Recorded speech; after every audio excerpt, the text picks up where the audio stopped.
In the demon realm, the Dragon King stood imposingly, looking down at me, Seiwo, who was kneeling on the ground, coughing up blood. A huge hole marked his chest. His breathing was weak and irregular. Seiwo coughed blood onto the floor. This guy has watched so much anime that he knows spitting blood automatically increases the drama by 300%. 100 years ago, a meteor from another world fell into the demon realm, the Dragon King declared. Although you have toyed with this realm, wielding that strange power, this is where your journey ends. He then told Seiwo to state his final wish, asking what desire had led him to seek out the dragon of the demon realm. Seiwo looked at the Dragon King with a firm gaze and, coughing, said he wanted to return to the place he called home. With blood running down his face, the Dragon King told Seiwo that, for someone who risked their life to challenge him, his wish was pathetically trivial. However, it was impressive that Seiwo had made it this far, knowing it was a wish that could never be granted. He added that Seiwo shouldn't feel bad, as the power to return home, the dimensional sphere, was inside his heart. Upon hearing this, Seiwo smiled. He asked the Dragon King if he had any idea how much he had suffered to find the dimensional sphere. It had been a full 100 years, 100 damn years in this cursed world. The Dragon King then raised his hand and told Seiwo to consider himself lucky, as he would end his insignificant existence right there and then. But before the attack could land, a sudden golden light enveloped him. Plot twist. Either he activated an invincibility hack, or he finally found the continue button after dying 1,000 times against this final boss. The light shone intensely, blocking the Dragon King's attack, and a magic circle appeared on the ground. The Dragon King had no idea what was happening. Clutching his bleeding hand, which had been cut by the light, he asked Seiwo what kind of light that was. He was even more shocked to see Seiwo's wounds healing, but soon realized it wasn't just normal healing, it was regeneration. Seiwo stood up, wiped the blood from his mouth, now fully healed, and asked the Dragon King if he would hand over the dimensional sphere willingly or if Seiwo would have to rip it out of his heart. The Dragon King panicked, realizing Seiwo was no ordinary warrior. With a calm smile, Seiwo gave him 3 seconds to hand over the sphere.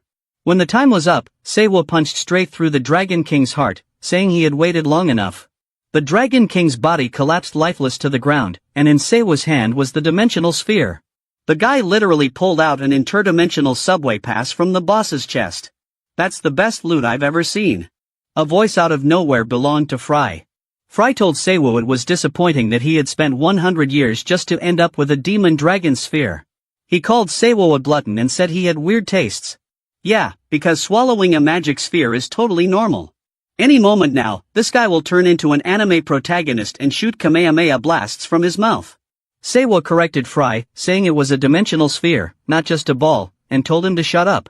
He tossed the sphere into the air and swallowed it, causing a magic circle to appear beneath him. He smiled, knowing he was finally going home, to his disciples, his younger brother, and to Earth. Hopefully, he didn't forget his home Wi-Fi password. After 100 years, it's probably harder to remember than any dragon's riddle. Somewhere in a forest, Seiwo was lying on the ground. He woke up and got up. The first thing he did was call out to the parasite, referring to Fry. Fry responded, asking what Seiwo wanted and if he needed food, before saying he was busy vomiting from nausea inside Seiwo's stomach. Seiwo realized Fry had made it through in one piece and called him a disgusting creature, telling him to hurry up and get digested. Fry asked if he was sure about that, warning that the result wouldn't be pleasant. Looking around, Seiwo told Fry to shut up before he ended up throwing up himself. He asked if this place was Earth. I bet he was expecting to land in a futuristic skyscraper, not in the middle of the wilderness. Interdimensional travel never makes life easy. Fry mocked him for not recognizing his own home. Seiwo explained that Earth's landscape varied depending on the location. After observing for a moment, he noticed that the mana flow felt similar to inside a portal, but he wasn't sure. Fry commented that Seiwo smelled like a weakling. At first, Seiwo ignored it, but soon he panicked upon realizing something was wrong with his mana. He spent 100 years training in hell, returned home, and already lost his protagonist buff. It's like when you come back from vacation and forget everything you learned at work. Fry asked if Seiwo had been a fraud all along and said he was about to end their partnership. Annoyed, Seiwo replied that this problem had happened before. Fry asked what he meant by before. Seiwo explained that it seemed to be a side effect of interdimensional travel, just like when he was sent from Earth to another world 100 years ago. His attributes had plummeted absurdly. At that moment, he was only at 20% of his maximum strength. Only 20%? Oh, great, so he's just at the God of War level instead of Universe Destroyer. Fry laughed at Seiwa's weakened state and told him to recover quickly before he got kicked out. Seiwa was irritated, saying it wasn't that simple. Last time, it took him decades to fully recover. Hot, Fry said he was canceling their contract since he couldn't even use half of his incredible abilities with Seiwa's pathetic mana. Seiwa argued that his mana wasn't completely useless. Then he noticed someone. A girl was running, panting heavily. She murmured that she was screwed. She had lost her companions while running for her life. She had no idea if they were okay. But more importantly, she wondered why there was already an orc in the dungeon so early. Her life was so miserable that she was already thinking, did the game bug out? She screamed for help but tripped over a rock. As the orc approached, Seiwa effortlessly defeated it with a single punch and asked the girl if this place was Earth. This guy arrived so overpowered that the monsters probably already got a warning, if you see this man, play dead. Stunned, she stammered a yes. Seiwa asked again if it was Korea and what year it was. Still in shock over what he had done, she confirmed that it was Korea and the year was 2037. Seiwa calculated that he had been sucked into another dimension in 2027, wondering if 100 years in the demon realm had passed as only 10 years on Earth. Imagine disappearing for 10 years and coming back without a single gray hair. The family group chat on WhatsApp would have lost their minds thinking he had been abducted by aliens. He asked who the current president was. She answered, Choi Dae-soo. Seiwa was shocked, asking if she meant that muscle-headed idiot with one missing eye. The girl had no idea who he was talking about and assumed he was role-playing. The guy had basically returned to his world but had already turned into an old man telling stories no one understood.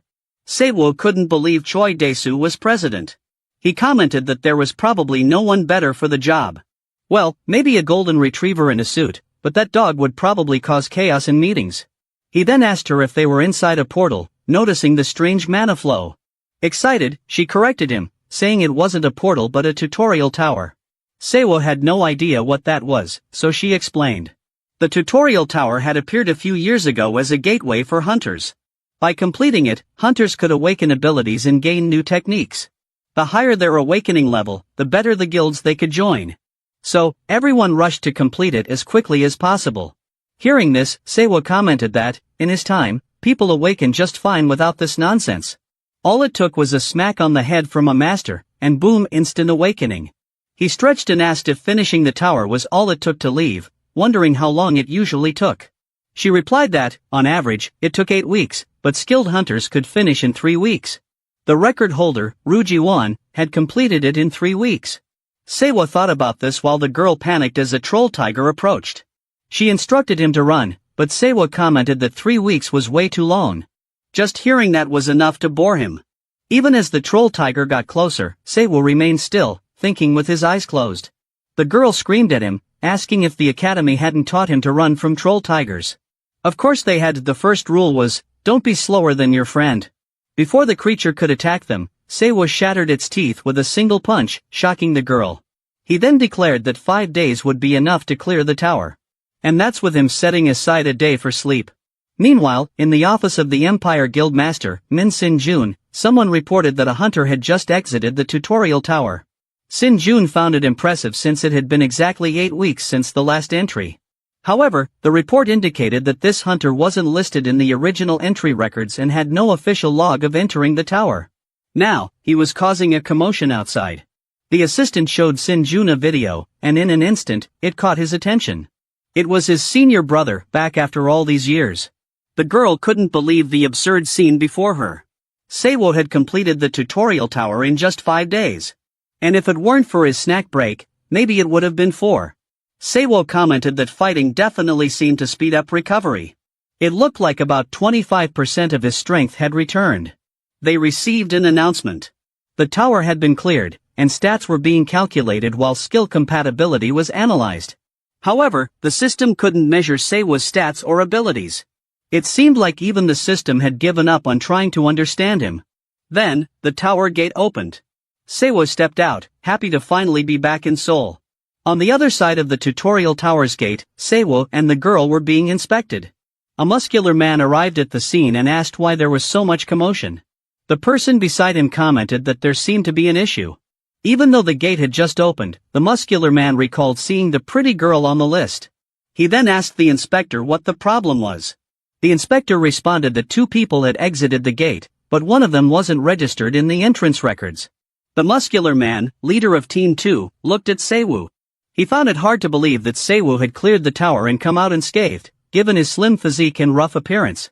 I know, everyone expects a buff, imposing hero, but unfortunately, you got stuck with Seiwoo. With a confident, arrogant expression, Seiwoo pushed the inspector aside. Determined to handle the situation himself, puffing out his chest, he asked Seiwoo who he was and why he wasn't on the entrance list.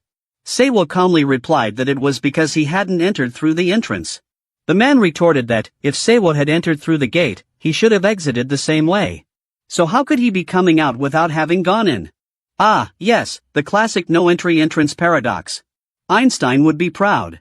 The man laughed and commented that Seiwoo didn't respect his superiors. Fry whispered to Seiwoo, noting that the man seemed to enjoy talking nonsense. I think he trains his tongue more than his fists. The man placed his finger on Seiwoo's forehead and called him an idiot, accusing him of using a camouflage ability. He threatened Seiwoo, demanding that he explain how he entered the tower or suffer the consequences. Suffer the consequences? Wow, looks like he accidentally set the difficulty to hard mode. The man threatened to rip Seiwoo's face off with his own hands. Seiwoo chuckled slightly and told the man to shut up because his breath smelled like garbage. Seriously, dude, it's like you brushed your teeth with garlic and rinsed with spoiled milk. Stunned, the man asked if Seiwoo had lost his mind. Seiwoo casually massaged his neck and told the man to fight since he had just threatened to rip his face off. He provoked him to hurry up and act because his breath was awful, advising him to breathe as little as possible. If you need a gas mask, I understand. Unable to contain his rage, the man tried to punch Seiwoo. Seiwoo told him to shut up, and in an instant, it was over. Sinjun and his assistant, who had just arrived, were shocked to see the man and his subordinates unconscious on the ground, their heads swollen. Damn, this looks like a scene straight out of Tom and Jerry. An inspector explained that the person he had reported earlier for causing disturbances had gotten into a fight with the security team and then disappeared. Sinjun asked if there was any security footage that clearly showed the person. They played the recording, which showed the individual taking down 5 hunters in mere seconds before vanishing. An inspector suggested that the person might be a stealth ability user, as they hadn't been detected. Sinjun disagreed, stating that it was simply a matter of speed, nothing more. The guy basically activated flash mode. He focused intently on the recording and recognized the person as his senior brother, who hadn't changed in 10 years. No wrinkles? What? Did he discover the secret to eternal youth? Because if he did, I want in. He immediately ordered a search alert and mobilized everyone in the Empire Guild to find him. He emphasized that no one should engage him. Instead, they should inform him that they were Sinjun's subordinates and bring him to the guild. As he left, Sinjun wondered where his brother had been all this time. He decided to deal with the girl who had left the tower with Seiwoo. He asked if she was the one who had exited the tutorial tower. Embarrassed, she admitted that she was, but clarified that she hadn't done anything. It was the other guy who did everything. However, they had left together. Sinjun noted that she had left faster than expected, so she must have gained some talent. She timidly mentioned that she didn't know if it was a good thing, but she had obtained a ranking skill. Upon hearing this, Sinjun decided to recruit her into the guild even before the final evaluation. He promised to adjust the contract terms to her liking and suggested that she sign with the Empire Guild. He basically offered her a personal contract. Did it come with a dental plan? She was extremely happy and asked if he was serious. At that moment, someone arrived and commented that, despite the name Empire, the guild acted more like a gang of criminals. Sinjun recognized the person by his voice and warned him to watch his words. It was the hunter Ryu Jivun, an S-rank hunter. Jivun sarcastically asked if Sinjun was offended, saying he had chosen his words carefully. The other S-rank hunter, Choi Sung, master of the White Lion Guild, commented that it looked like Sinjun had been outplayed. If this were an anime, this would be the moment his glasses glowed ominously. It seemed that everyone had gathered after being contacted by the association. Jivun observed the security team and speculated that the unregistered awakened individual mentioned by the association was the one responsible. Kneeling down, he commented that this person was quite bold for causing trouble as soon as they exited the tower. These people leave the tower and are already ready to fight. Like a true shonen protagonist. Choi Sung agreed and suggested that the person likely had a high-level ability, making them a first-rate talent. Jivun proposed that whoever found the individual first would have the right to claim them. No matter the method, what a great way to say finders, keepers. Choi Sung agreed, saying they should search individually but keep each other informed. Before leaving, Choi Sung handed a card to the girl and told her to take her time choosing, as anyone would accept her with her awakened abilities. Jivun left, promising to reach out if he found the person. Sinjun knew that Jivun wouldn't keep that promise. He already seemed like that one friend who says, "I'll check and let you know," and then never replies. Outside, Jivun ordered his assistant to gather all C-rank and D-rank hunters from Younggang, form a team, and tell them to find Min Sinjun's brother. Basically setting up a side quest for NPCs. Scene change. Saewo went to a nearby restaurant and ordered fried chicken. Fry commented that after returning to Earth after 100 years, the first place he went was one that only sold fried birds? Saewo told him to just try it. He'd understand why he ran there like a madman. After eating for a while, Fry exclaimed, "What the hell, this is insane. I wasted my whole life. Is this the golden legacy of fried birds? Is this how it was supposed to be?" The taste was incredible.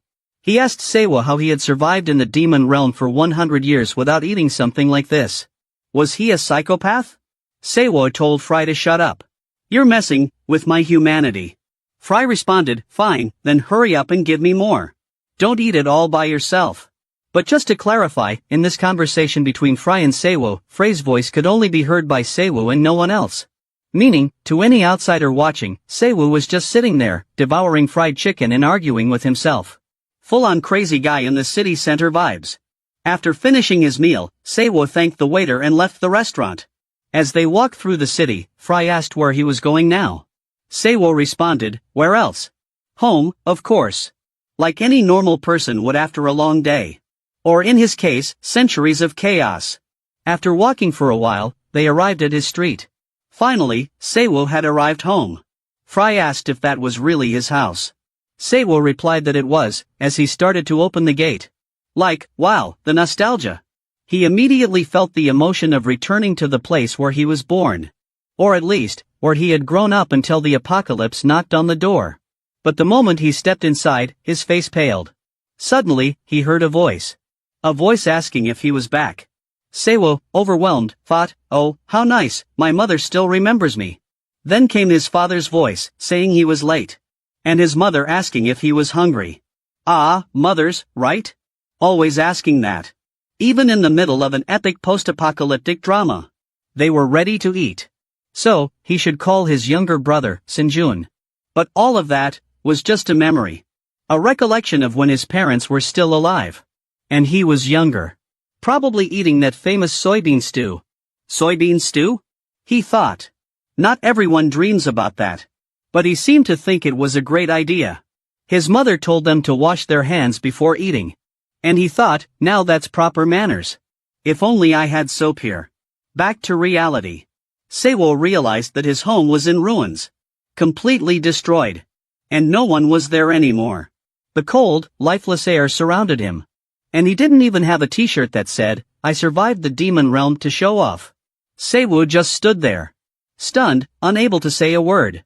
After a while, he slowly sat down, thinking it would be a good time for some tea. But no tea either. He muttered that he still couldn't remember his parents' faces. Oh yeah, that whole memory loss thing. Probably because I spent 100 years in a demon realm, huh? Though they say forgetting things is a gift from God, to him, it was a curse. 100 years in the demon realm. An endless bloodbath on a strange, violent planet. Maybe a little detox after that, huh? He thought. The numbing of human senses and the halt of time. The wear and tear on his body and mind for an unbearably long period. It felt like the course of forgetting would erase him completely. So, he held on. Desperately clinging to the only two memories he had before entering the demon realm. The memories of his younger brother and the memories of his disciples. These memories didn't just remain as recollections. Instead, they grew into obsessions and persistent attachments. But that was fine. With them, I survived for 100 years. They were more resilient than Wi-Fi at Grandma's house. And also, thanks to that guy Fry, who had accompanied him throughout the entire demon realm. Fry then commented that Saewo's house felt lonely.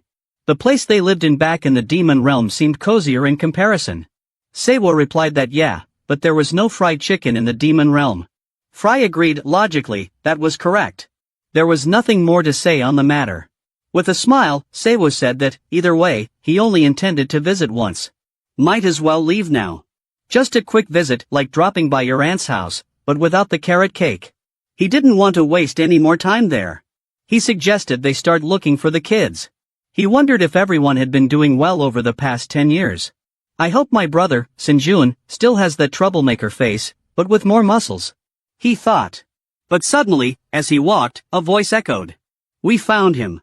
And in the same instant, Seiwu was surrounded by a group of men gang members, armed to the teeth. Like one of those moments in a movie where you know things are about to go south, but you're not sure exactly how yet. Up on the rooftop, a red-haired guy, who seemed to be the leader, smirked. It was a pain finding this bastard, he said. Seiwu, resisting the urge to make a joke about his hair, simply looked at the guy. The guy looked back at Seiwu and said, Nice to meet you. You must be the one who caused that mess outside the tower, right? And as if this were totally normal, he introduced himself. My name is Bayon Hackman, a Sirank hunter from Vajra. Nice to meet you. Maybe a little peace and love before the shooting starts? He then asked Seiwu if he had any idea how long they had been looking for him. Seiwu just thought, and what exactly am I supposed to do with that information? Comfort them? Clearly, he wasn't much for sentimental responses. Hackman got irritated and asked if Seiwu hadn't heard that they were from the Vajra Guild. Seiwu responded, Vajra, or whatever, I don't care. He then asked what they wanted from him. Unless Vajra was the name of some exotic candy, he wasn't going to waste his time. Hackman said it seemed like Seiwu didn't understand his situation, so they'd make him crawl on all fours. With a smile, Seiwu responded, it'll be the other way around. Seriously? That's the plan? If you want, I'll even help, but only if there's a prize at the end. The hunter world was really a mess these days. Now even gorillas were becoming hunters. What a wonderful world this had become. Hackman was furious when he heard that. You're gonna regret this. They needed to teach him a lesson before taking him away. His body began to glow with electricity. In the blink of an eye, he charged at Seiwu. Oh, hold on, did this guy just turn into Superman? With a loud bang, his punch sent Seiwu flying. His body crashed through a wall on the other side of the street. But even while soaring through the air, his hands stayed in his pockets. Because, of course, who needs hands when you've got style? He looked completely calm, as if nothing had happened. With a dry laugh, Hackman cursed at him, demanding to know who he was calling a gorilla. The rest of the gang members laughed, saying that the insignificant little guy had pissed off the boss. This guy is like a fly that just won't leave your face, huh? They said Seiwu had passed out before even pulling his hands out of his pockets. Truly, Seiwu was the king of I'll make an impact without moving a muscle. They told Hackman to hit him again, just to make sure. Who knows, maybe he'd die this time. But Seiwu remained lying there, completely unbothered. He was looking at a system notification. Let's see if the system has any tips for me here. Oh? A new skill? Was he about to level up? Seiwu used the system to check Hackman's power and stats. The system revealed that Hackman was rank C, and his ability was instant acceleration, which doubled his speed. If the user's physical strength and body structure could handle it, they could move even faster. Saya then turned to Fry. Hey, wanna eat this ability? Fry replied that it was his first time eating an ability since arriving on Earth, so he wanted to try it. First times are always special, right? And I'm not even talking about abilities. Sai shrugged. Alright, then. In an instant, he stood up. Hackman and the rest of the gang were stunned. Wait, they thought he had passed out, but he just stood up? What the hell is going on here?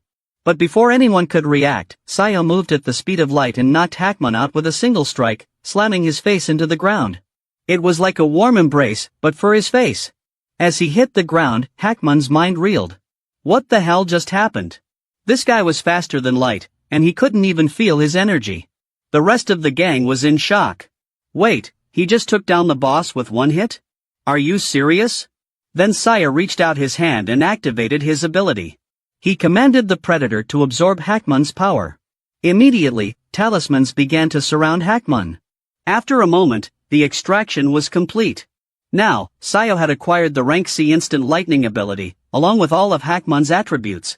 With a dry laugh, Saya muttered, so this predator skill works on Earth too. Guess it's time to have some fun. Fry commented that it was nice, but it tasted worse than chicken. The rest of the gang was furious. One of them gritted his teeth and shouted for everyone to attack Sayu at once. They all charged forward, yelling a battle cry. But Sayu remained completely unfazed. He turned to Fry and said, "Let's test out our brand new ability on these guys. Nothing like a fresh new skill to level up a fight, right?" Fry grinned. "Got it." In the blink of an eye, Sayu's body lit up with lightning, just like Hackman's had before. No, he wasn't Superman. He was Thor's long-lost cousin. But since Sayu was stronger and his body was more durable, he could move even faster than the original owner of the ability. In an instant, he vanished. And before the gang members could even react, boom! Sayu took them down one by one. It was like ordering a pizza and having it show up 10 minutes early. They had no idea what hit them, only realizing when their bodies hit the ground, unconscious. One of them thought, "Damn it, I should have just stayed home and watched Netflix." One gang member, perhaps slightly smarter than the rest, tightened his grip on his dagger, reinforcing his body and preparing to strike. But Sayu effortlessly dodged it. As if the attack was moving in slow motion. "Buddy, your attack was so slow that even dial-up internet is faster." Then, he kicked the guy in the stomach, making him cough up blood. And just like that, Sayu stole another ability, Vital Strike. Time to give everyone a free checkup on their weak points. When activated, the ability automatically targeted an opponent's vital spots, making attacks more efficient, especially when using a weapon. Sayu sighed. "This blade is dull as hell. Anyone got a pair of scissors? Because this thing is blinder than me on a Sunday morning. Who the hell fights with a dull blade?" Still, he decided to borrow it for now. Borrowing isn't stealing, okay? Combining Vital Strike with Instant Lightning, he moved at light speed, targeting the remaining gang members. But just as he was about to drive the blade into one of their necks, a voice called his name. Sayu paused. The voice was so familiar that he turned to see who it was. And when he did, he was shocked. It was his younger brother, Sin-jun. Now grown up after 10 years. With a smile, Sin-jun called out to his older brother. 20 years ago, the portals opened in a peaceful world, plunging everything into chaos. Ah, yes. The day everything went wrong. Basically, the day the Wi-Fi went out and never came back the same. Everyone panicked, confused, and clueless. No one had any idea what was happening, because it was the first time they had ever seen anything like it. Then, suddenly, monsters began pouring out of the portals. And with them came the first awakened humans, people whose powers activated the moment the portals appeared. At the time, there were no policies or laws to deal with the situation. It was a survival of the fittest era. Basically, a giant reality show, but without any rules. In this chaotic world, two brothers, Sayu and Sin-jun, who had lost their parents at a young age, had to survive by any means necessary. Sayu, the older brother, was one of the first awakened humans. He dropped out of school to become a hunter and support Sin-jun, who was still a helpless baby. Back then, Sin-jun had asked his older brother, "Aren't you going to school today?" Sayu had simply answered, "There's no class today. I'm going to work." Survival class? That's already worth more than any math test. With a sigh, Sin-jun asked if it was because of him, if that was why Sayu had been skipping school. But Sayu flicked him on the forehead and said no, it was just because he was terrible at studying, so he decided on his career early. "I just chose to be a hunter instead of a nerd. It was more practical." Holding his stomach, Sin-jun asked, "So when are you coming back? Will it take long? Are you going on a 10-year trip and just showing up now?" 10-year delay, just like my package from China. With a smile, Sayu reassured him not to worry, that he'd be back soon. But since that day, no one ever heard from Sayu again. It has now been 10 years since he left, and he never returned. Now, after finishing a battle, Sayu made his way to his younger brother's house and was surprised to see a massive, well-built building. He looked out the window and was even more surprised to see the Han River so close. Sin-jun must have hired Tony Stark's architectural team. He thought. So Sin-jun bought this place all by himself? No loans? He felt happy seeing his younger brother's success. Sin-jun, however, shrugged it off, saying it wasn't anything special. "All the money came from the skills I learned from you, Sayu." "Ah, so it's the inheritance of Big Brother's ninja skills. It was a house meant for both of them to live in. That's why there was a room for him too." But looking at his older brother, Sin-jun thought, "I don't believe this. Is this really my older brother? Someone we couldn't find for years suddenly shows up after 10? It's like leveling up from missing for 10 years to I'm back, but no big deal. After glancing around the place, Sayo asked Sinjun if there really was a room for him. Wow, now I can take care of my little brother. I'm like that uncle who randomly shows up on your birthday. He praised Sinjun for working hard over the past 10 years. But with a smile, Sinjun rejected the praise. No. The one who worked the hardest was my older brother. With a sigh, Sinjun asked if Sayo even realized how much they had searched for him. Where have you been all this time? And why are you only showing up now? With a smile, Sayo patted his head and told him to sit down. He had 100 years worth of stories to tell. Sit down, 'cause here comes a story.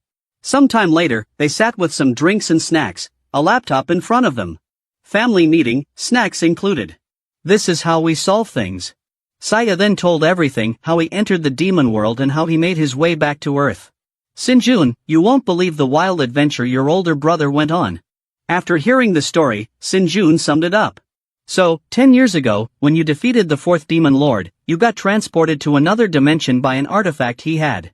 In that world, you met the Predator, a being that could extract people's abilities.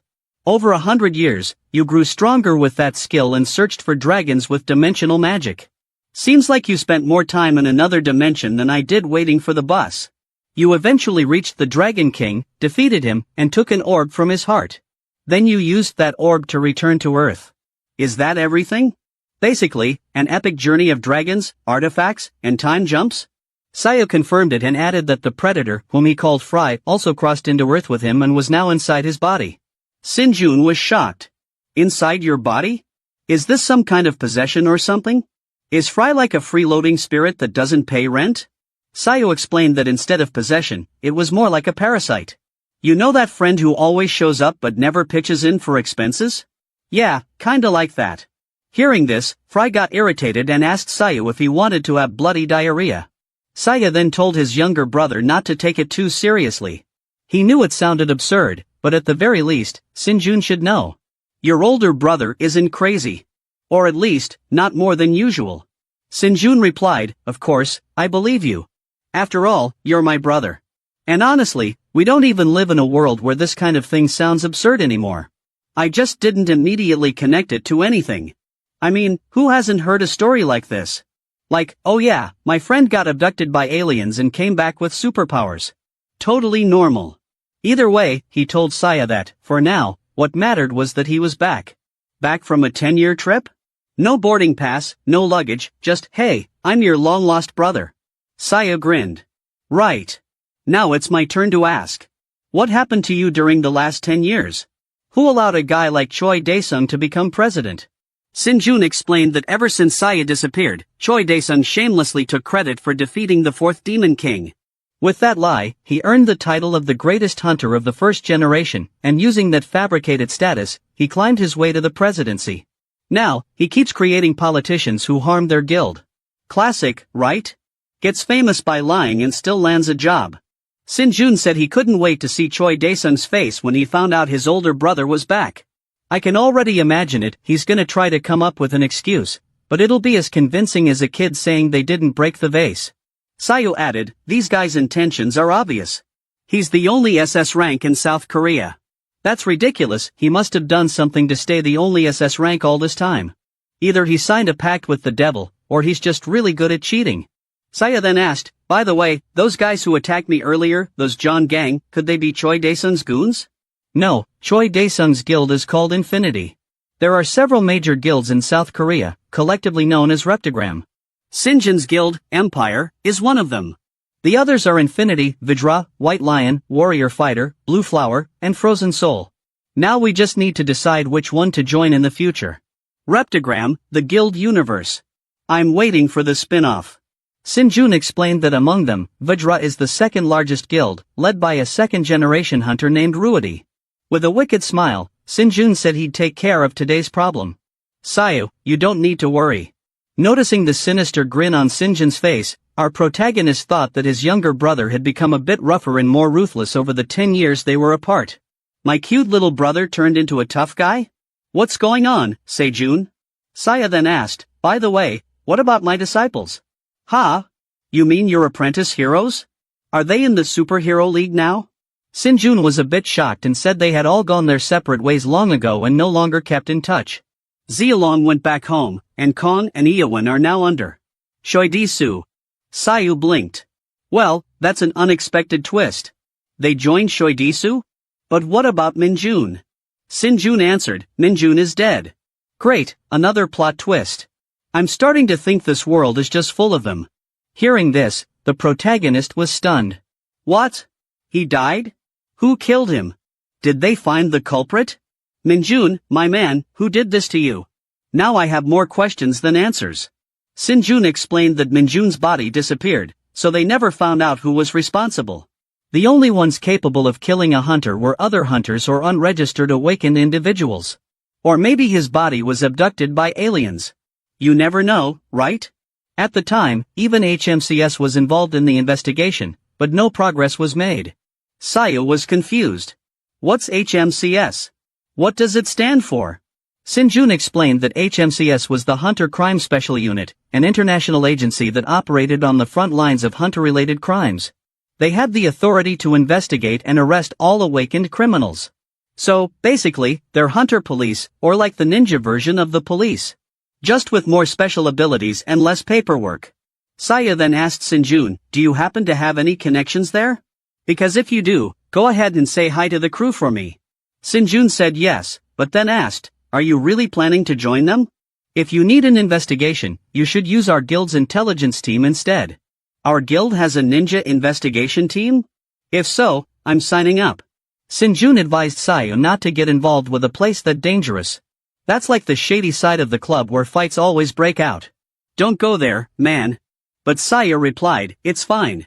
I don't just need information, I need something else. Oh, we know. A good old dose of revenge, right? With a sigh, Sinjun told his older brother, hunters deal with crimes like murder. Going there now is too soon. You just got back to Earth. You should rest and regain your combat sense. Relax, take a deep breath, and grab a coffee. Too soon to save the world again, bro. But Sayu reassured his younger brother. I spent 100 years in the demon world. What haven't I done? What battle haven't I fought? After all, who else has the resume of a world champion in demon battles? Hearing this, Sejun said, oh, right, I almost forgot. Before leaving Earth, my older brother gave himself a nickname. He was called the God of Battle and the first awakened hunter of the first generation. Damn, even I'm impressed by that title. God of Battle? Sounds like a superhero name. Even after 20 years, he should still have his combat sense intact. That guy never loses his touch, no matter how much time passes, just like that friend who plays soccer on the weekends and thinks he's Neymar. Sinjun then said, he told Sayu about a man named Eg, who was a manager at HMCS. He would try to contact him. Eg? Does he have a superhero photo too? Let's find out. Meanwhile, Saya looked at the laptop, analyzing the information Sinjun had just shared. She muttered, oh no, here comes deja vu. Is it that guy from the cafe, or just another villain with a mysterious face? After looking at the photo, Sinjun was surprised to see who it was. Looks like someone isn't ready for a reunion, huh? He said that the man was Wang, the leader of HMCS's Gangbuk district team. A fifth-generation hunter and one of the first-generation hunters in the world. So, basically, a hunter from the prehistoric era. If he were a Pokemon, he would have evolved about 10 times by now. He asked, and Sayo answered, his real name is Jiangu. 2 days later, at the HMCS headquarters, inside the Gangbuk team office, the team leader was shouting. Oh boy, looks like someone had too much coffee today. He said that these second-generation guys didn't know anything. He was furious, and his assistant asked what was wrong. Jiangu replied that he had just received an order from above. They had assigned a new rookie to his team. Ah, of course, the rookie is always the target of the veteran's rage, right? Might as well rename him to Walking Problem. Jiangu sneered, saying he didn't like them. These greenhouse-raised guys, their old brains must be rotting. Greenhouse-raised? What is this, a horde of lab-grown superheroes? Hearing this, the assistant smiled and thought to himself, who's the real old man here? But Jiangu didn't stop. Still irritated, he continued. Back in the old days, during the lawless zone, when everyone first awakened, the early days of hunters were all about brute force. They even wrote wills before heading out on missions because they could die at any moment. Wow, These guys were like war movie characters, just missing a sad piano song in the background. He added, "By the way, have I ever told you about the time I died in an attack 10 years ago?" The assistant sighed, yes, I've heard this story 1,000 times. The assistant deserves an award for patience, he probably knows the story by heart. But Jianggu wasn't done. He ignored the assistant's reaction and started reminiscing again. "Oh no, here we go again. Listen to this, when I was a rookie, I took a fatal blow, and my group was on the brink of death, about to lose a lot of time. This guy has more drama than a telenovela. But at that moment, a healer with incredible abilities appeared, saving me and my entire team." As he said this, he mentioned the name Jianggu. At that instant, the office door swung open forcefully, and a voice echoed, repeating the exact same name, Jianggu. The team leader was shocked, turning toward the door to see who else could say that iconic name. Time for the big reveal, who is the mysterious character? It was Sayu. He asked Jianggu why he had changed his name. That just confuses people. He asked if Jianggu remembered him. He was the savior from that time. Upon recognizing him, Jianggu started sweating. His expression shifted to pure shock. What? Hunter Min Sayo? What is he doing here after 10 years? Jianggu looked more shocked than when the restaurant bill arrives and the credit card statement comes in too. Jianggu introduced Sayu as a new hunter who had joined the Gangbuk team. New recruit? This guy has more history than most veterans, my friend.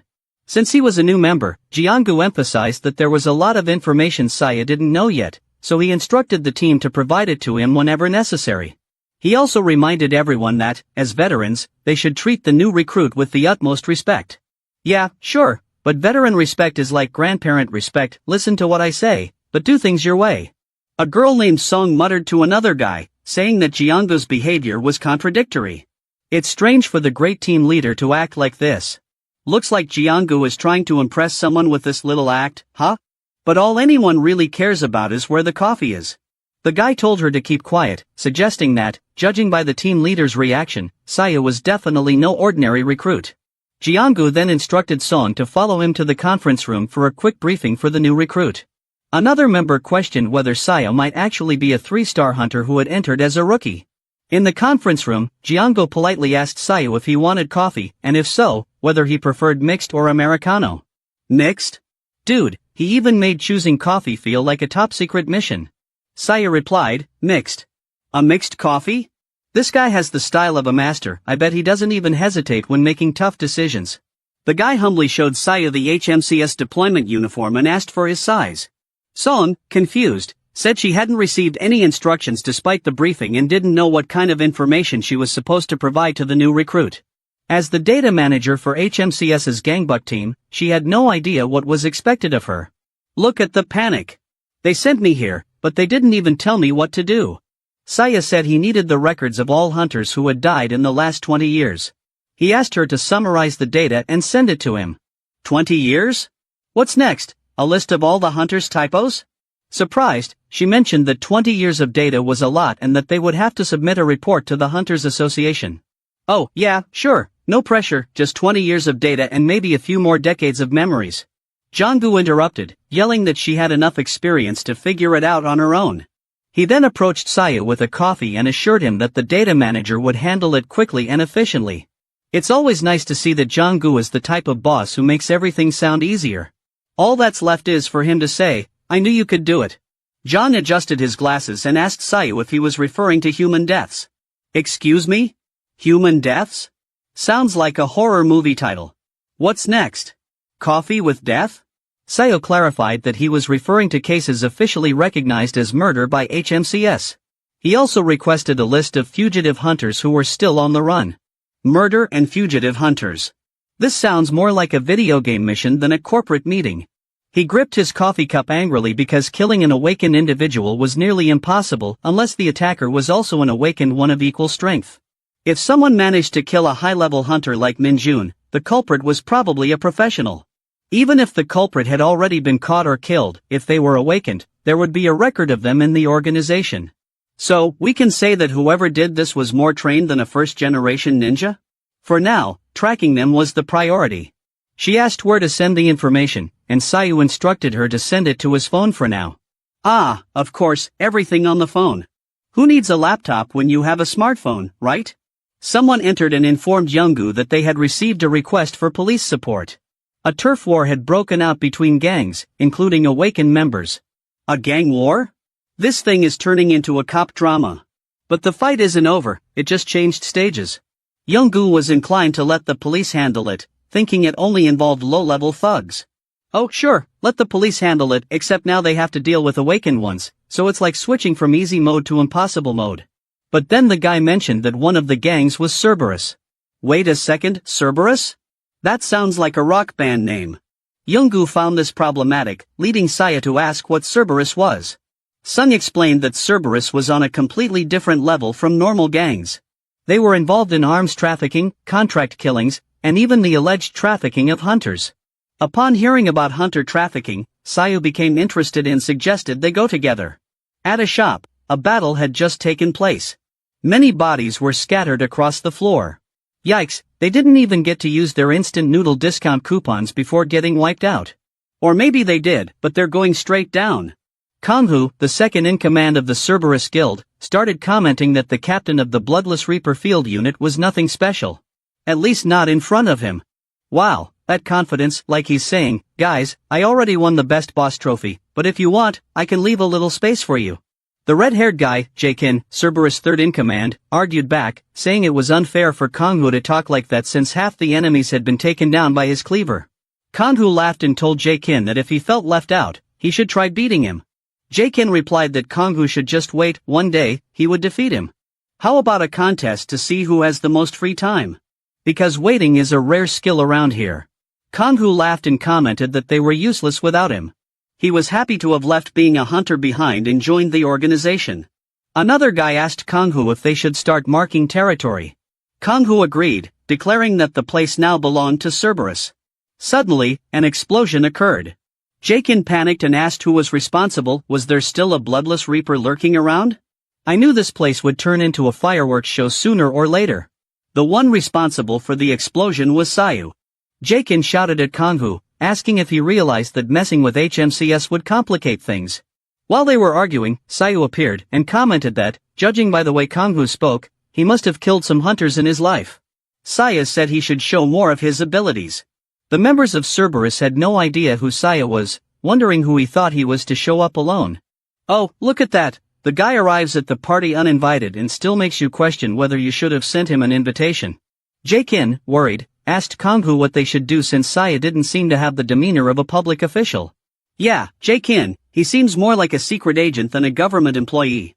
Kanghu told them that the only option was to show their strength, so he activated his ability, Full Body Armor, a rank B skill that formed an invisible armor over his entire body. Its duration depended on the caster's mana, increasing physical defense by 30% and magical defense by 10%. Ah, the classic and invisible armor. Now he just needs to say, I'm invincible, except in moments of weakness. They charged at Sayu, but before Kanghu understood what was happening, he had a vision of someone on the other side of a river, his grandfather waving at him. Kanghu was crying on the ground, and when he opened his eyes, he saw that all his comrades had been killed, leaving him as the only survivor. Nobody likes spoilers, but this must be the moment where everything went wrong in the script of his life. Sayu told Fry to devour Kanghu's rank B ability. Fry was excited since it was a decent skill.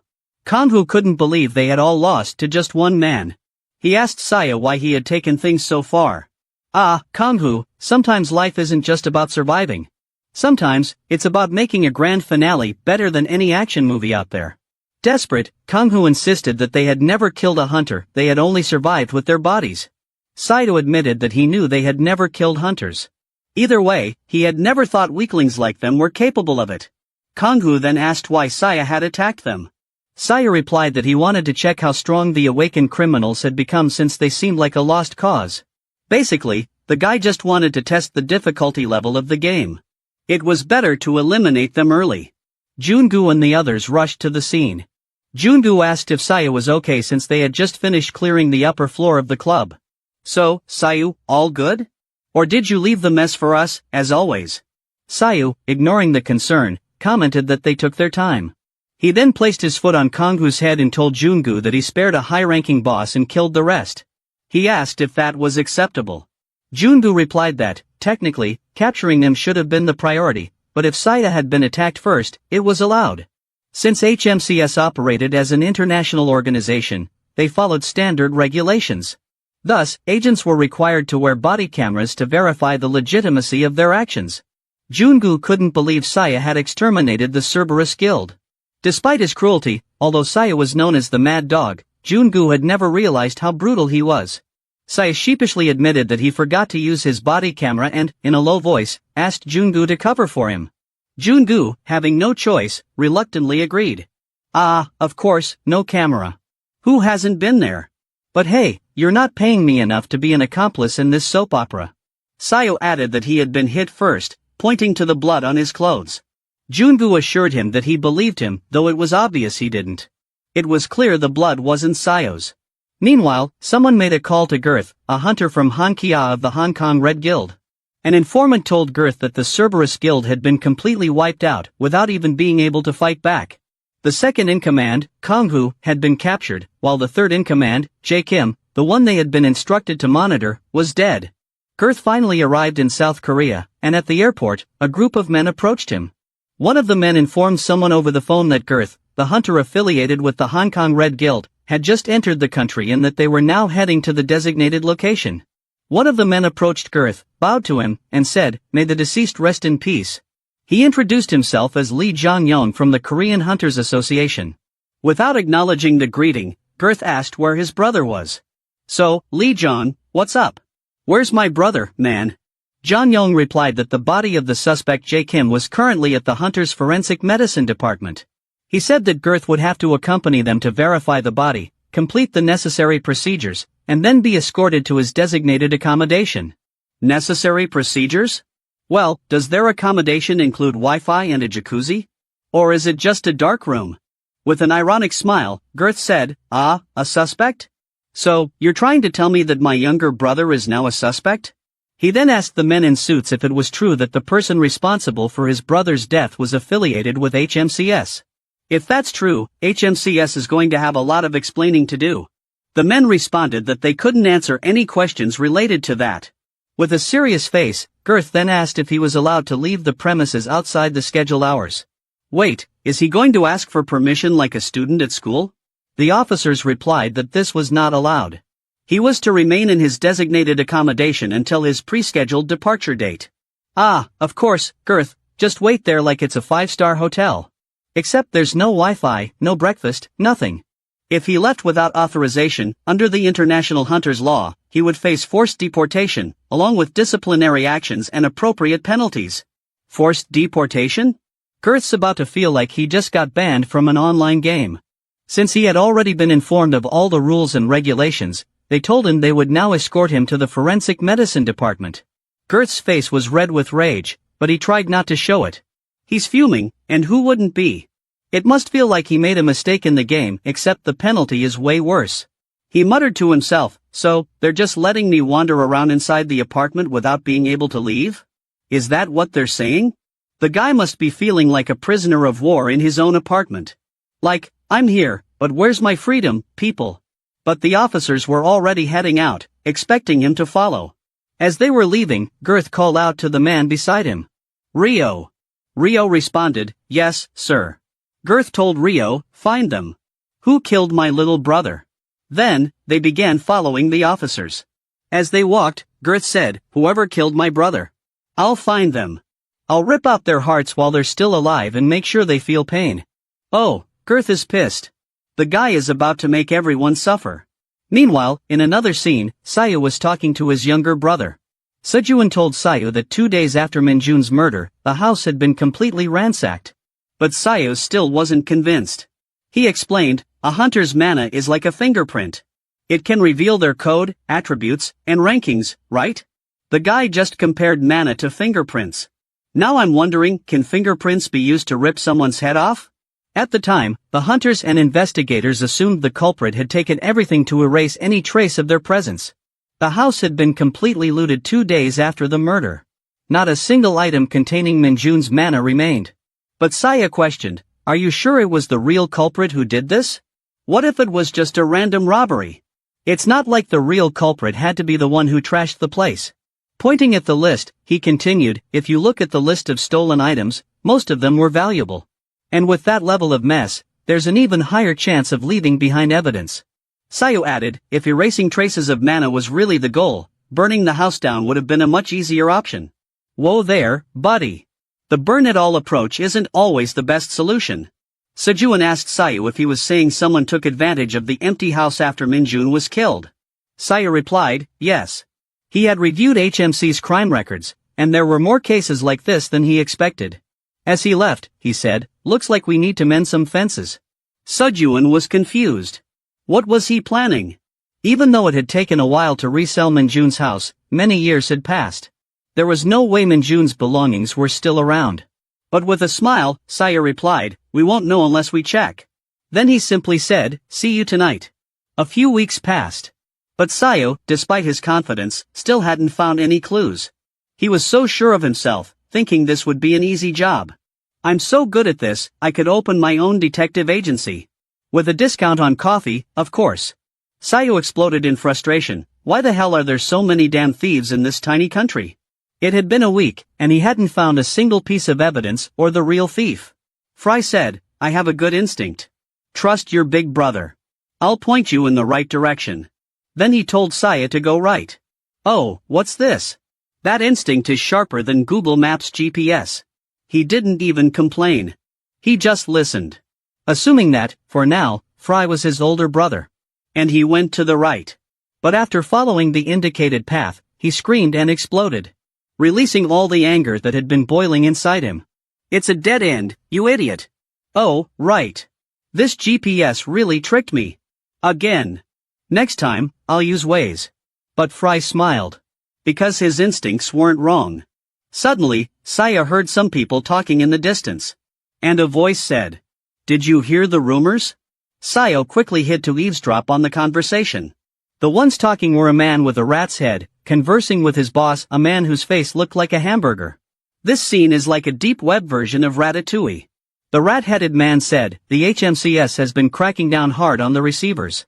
Just yesterday, the entire Yangdianpo area was wiped out. The boss replied, seriously? Without even sending a report? Why would the HMCS do that? The rat-headed man explained to his boss, it's the HMCS. They have investigative authority over all operations worldwide. And they have the right to execute punishments on any awakened criminals on site if they resist. If those guys catch him, he's not just going to jail. In other words, he either becomes a prisoner or becomes barbecue. Tough choice. He could end up dead. The boss exploded, saying, but they're just government dogs. If we kill them, that's it. The rat-headed man responded, true. Any skilled hunter prefers joining a guild, the pay is better. That's why there are no high rankers in organizations like the HMCS. But the one attacking the receivers this time isn't just some random lunatic. This is a fight between bosses now. And the guy is practically getting his degree in insanity. Then the man said, since we specialize in stolen goods from hunters, maybe we should relocate our warehouse this time so the HMC doesn't catch us. But just as they were about to leave, Saya stepped out from the shadows. Where exactly is this warehouse? Ah, classic Sayu, the master of dramatic entrances. He has more grand entrances than Batman himself. Upon seeing him, the boss and the rat-headed man were startled. Who's there? The boss looked around nervously. Sayu smirked. Alright, time to confiscate your warehouse. Confiscate? Nah, my friend. I'd call it more of an unexpected visit without the invitation. Seeing him, the rat-headed man told his boss, that's him. The bastard from HMCS who's been taking down the receivers. The boss quickly grabbed his phone and started calling his men. Move your asses to Sector 2, now. This is an emergency. Guys, this is a real emergency. But don't worry, we can still turn this mission into a movie. Or at least an animated series. But while the boss was making the call, Saya remained unfazed. He kept pressing them. Where is the warehouse? He said he was busy. Then they should start talking unless they wanted to die. Sir, I just wanted a map. No need for coffee, but that map would really help right now. A few minutes later, a group of men approached. One of them asked, Boss, what's going on? Who the hell is this guy? Oh, this guy? Just the biggest troublemaker in the galaxy. Check his resume. Is he an imposter? Is he really the one taking down the receivers? The boss laughed. He's an idiot who doesn't even know where he walked into. Even though he's from HMCS. If we bury him in concrete and dump him in the ocean, no one will ever find him. Saya tilted his head. What are these guys even saying? He was starting to think this situation was turning into something quite interesting. Uno reverse. He smiled internally. Like someone pulling an ace out of their sleeve. In reality, these guys were practically handing him his job on a silver platter. They had grouped up on their own. It was almost like they were lining up for his ability. He even thought, thanks, guys. You really didn't have to. Then, he turned to Fry with a mischievous grin. Let's use an ability for the first time in a while. Fry, always the comedian, replied, an ability? That'll cost a fried chicken meal as payment. Sayu, with the most serious face in the world, responded, deal. But make it a countryside-style fried chicken for a discount. The ability began to be cast. Lightning danced around his feet. A blinding light flooded the boss's eyes. Damn it, I can't see anything. With a thunderous crash that would make a storm jealous, Sayu unleashed the ability known as Shockwave. As the name implied, it affected everyone within range. And electrocuted them like they were cell phones caught in a thunderstorm. The difference was that they weren't charging, they were being charged with electricity. Sayu, unfazed, walked up to the rat-headed man. So, ready to show me the warehouse now? The man trembled and stuttered. What the hell are you? Sayu smirked. Me? I'm a lunatic. Why? Well, humor is also part of the mission. Sometime later, they arrived at the warehouse, and Sayu searched every corner. Finally, among all the junk, he found what he was looking for. A manabuki, the crown jewel. Or rather, Minjun's research book. Fry raised an eyebrow, looking at the book. This is the manabuki you were desperate to find? Smells like nerd. Sayu nodded, keeping his composure. Yeah, it has a certain scent of Wi-Fi and coffee. I can recognize it from a mile away.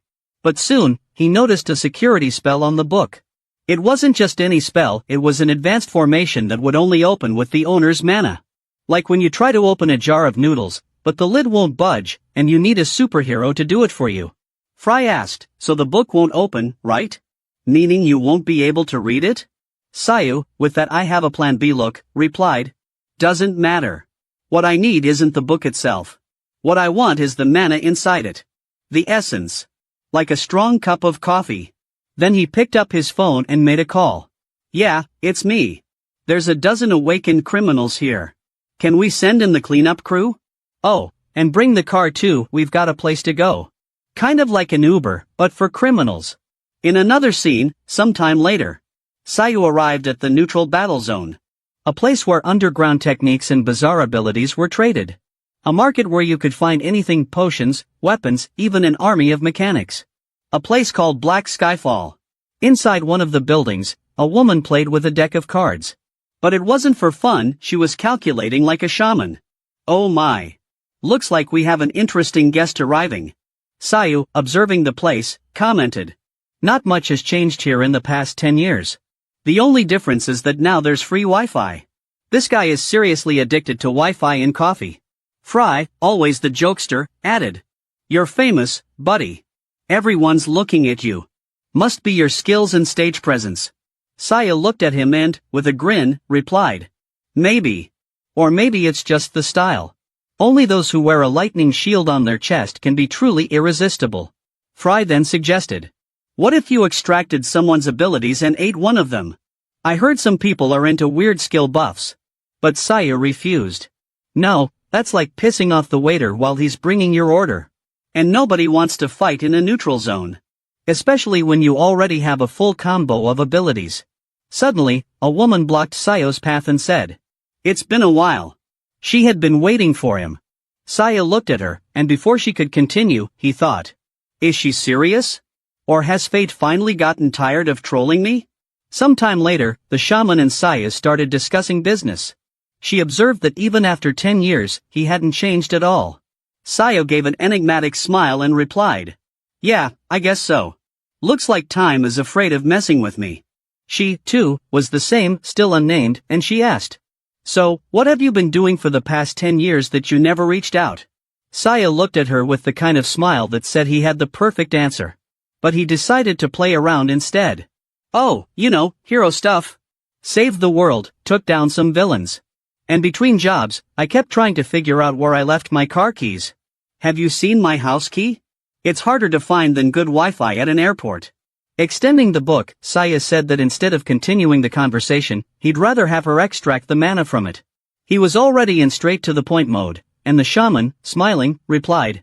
Always straight to business, huh? The good old Sayu. That's something I still like about you. She brought out a cup and a knife, placing them beside the book, and asked. You remember how this works, right? Sai shrugged. Of course. This is basically a hardcore version of making Brigadeiro, Brazilian chocolate fudge balls. Only instead of chocolate, we have mana. Instead of a pan, we have a knife. And instead of condensed milk, well, we have my hand. Basic stuff, really. He picked up the knife and cut his own hand, letting blood drip into the cup.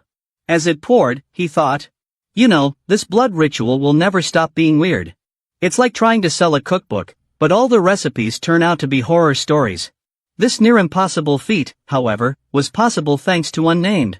The Mono Hacker. She defied the laws of nature with her illegal ability. A power that made the laws of physics stop and ask. What the hell is this? She took a sip of the mixed blood and commented. Tastes like life itself is dancing on my tongue. All set, it's done. Saya thought.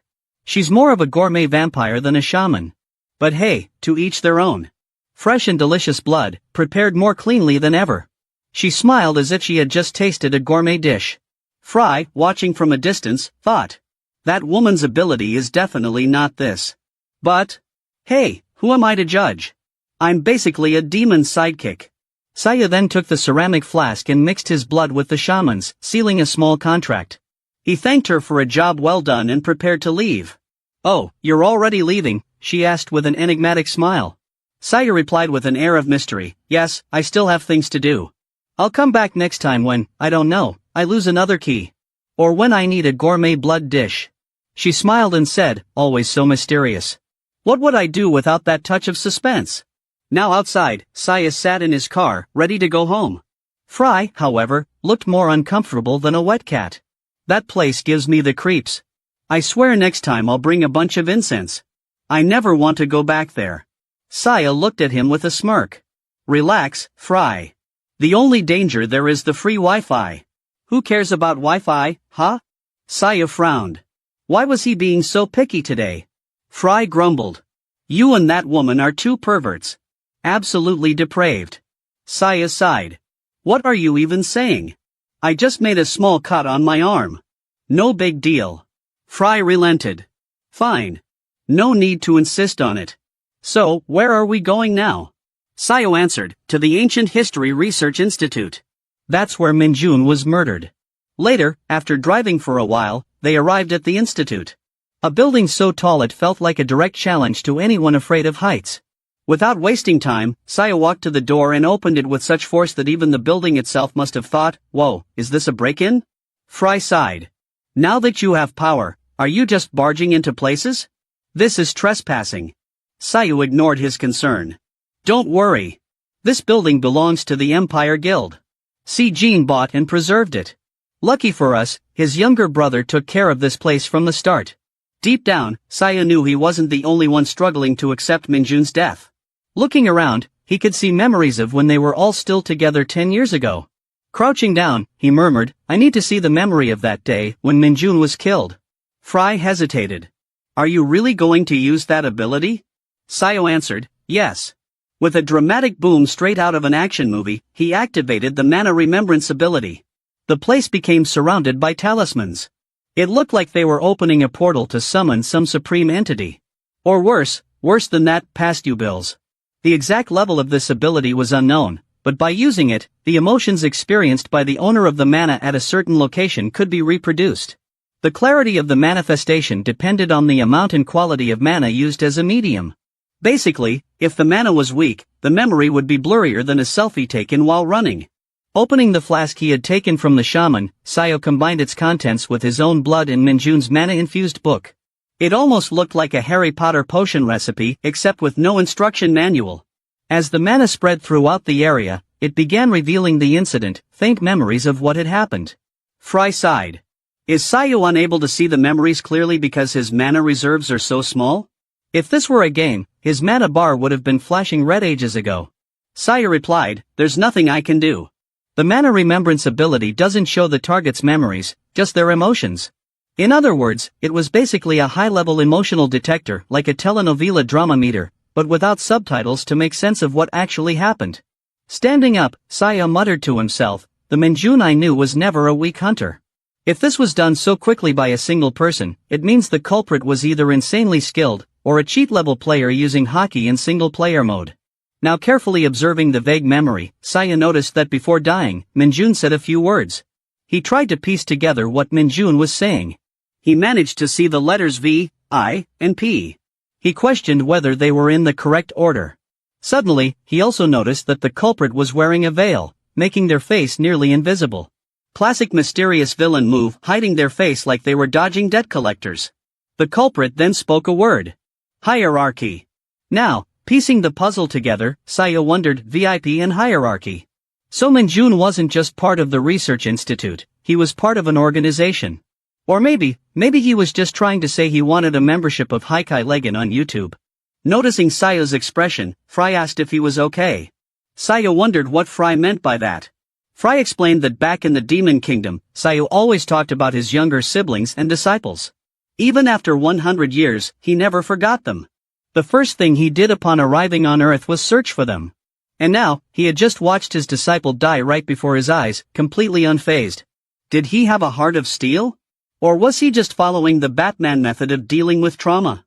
Pretending he felt nothing and beating up criminals at night? Sayu ignored Fry. Instead, he commented that Frey's vocabulary was improving, asking where he had learned such words. Fry responded that he learned from Xflix. Xflix? What was that? Did anyone know? Because Sayu had no clue.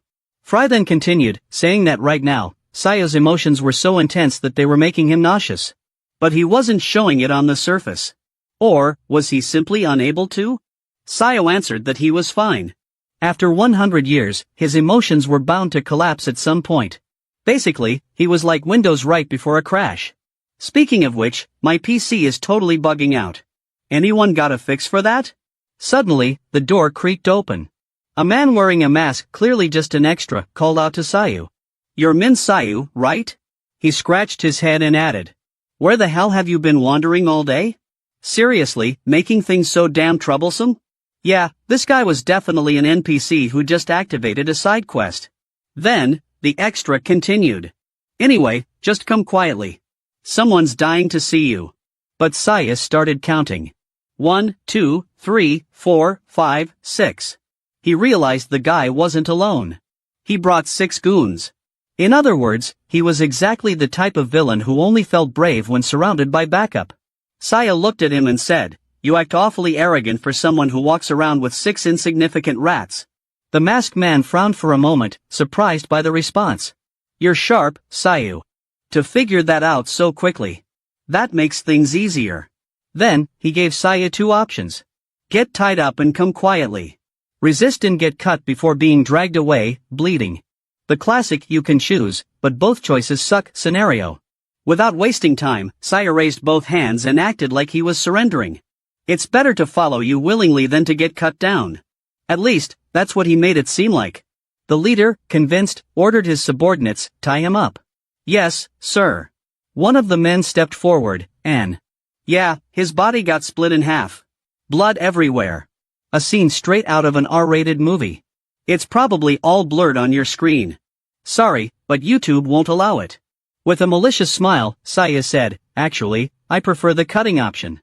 Fry glanced at the remaining goons and made a casual remark. That was a mistake.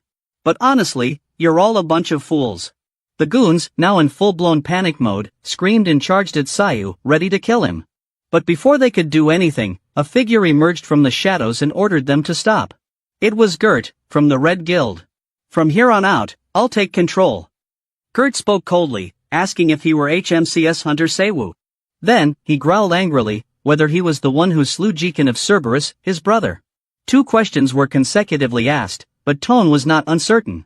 Fry didn't mind and just complimented Gert as the tastiest food in the world, whereas Seiwo wasn't too sure about the brother he was referring to, as he never inquired about the names of the trash before he cleaned them up. These words instantaneously infuriated Gert. His face turned dark, just like he had hit the bottom of the abyss. Gert shouted, calling Seiwo a bastard, and stamped his foot so vigorously that the ground creaked to build momentum. His right arm glowed brightly, dashing to rip out his heart. Gert clenched his teeth and punched forcefully. Blood spurted from Seiwo's body. Seiwo, however, at once used healing to cure the wound, and smiled cheerfully, complimenting Gert as not bad, perhaps a rank or so. He scrunched his eyebrows, acknowledging Seiwo was a healer. That only made him angrier, and he kept bumping into him, making him stumble backward a little. The masked men who were standing by and watching paled and sweated when they noticed Seiwo could parry Gert's attack. They quickly cried out, wanting to run up to attack him en masse. But before they were able to do anything, Seiwo materialized in front of the guy who uttered that. He didn't let anyone get in the middle of this duel. When Seiwo was done talking, he utilized the lightning flash skill. Lightning bolts rained down, striking those within the vicinity of him. Seiwo was extremely pleased, because it had been quite a while since he had such an engaging fight.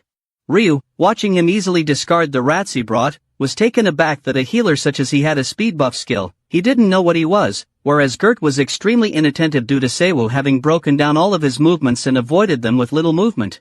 Gert broke out in cold sweat. He had never encountered a speed-boosting hunter at the gate who had come this far with such accuracy. He wondered how broad his field of vision was. He was not an ordinary individual. Now that it had reached this point, he had to give it his best right away. Seiwo, strangling a masked individual, inclined his head to glance at them and set it right.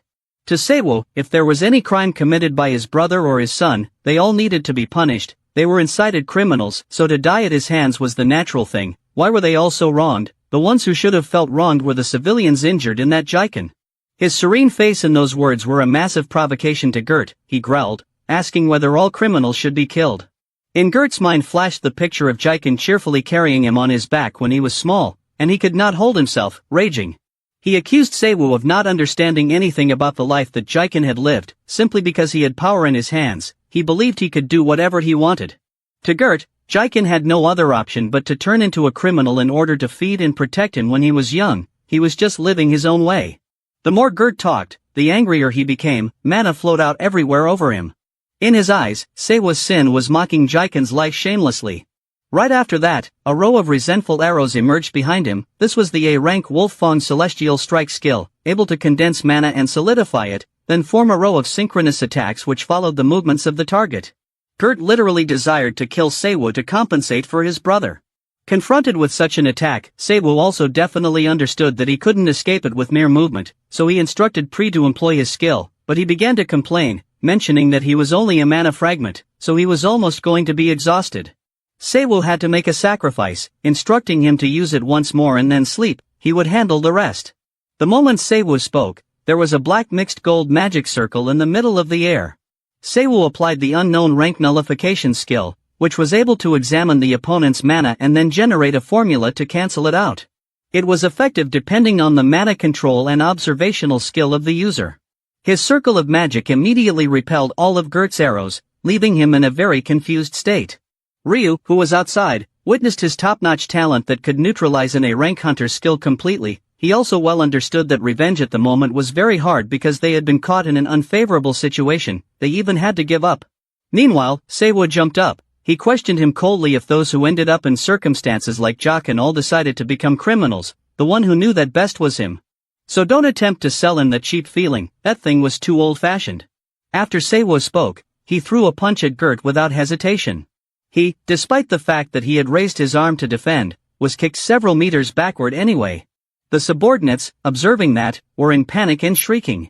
But out of pride, Gert, despite his arm being hurt so badly it became bruised and black due to the kick, gritted his teeth and warned them not to meddle. He kept shoveling mana into his right arm, blue veins full up everywhere on his entire body due to rage.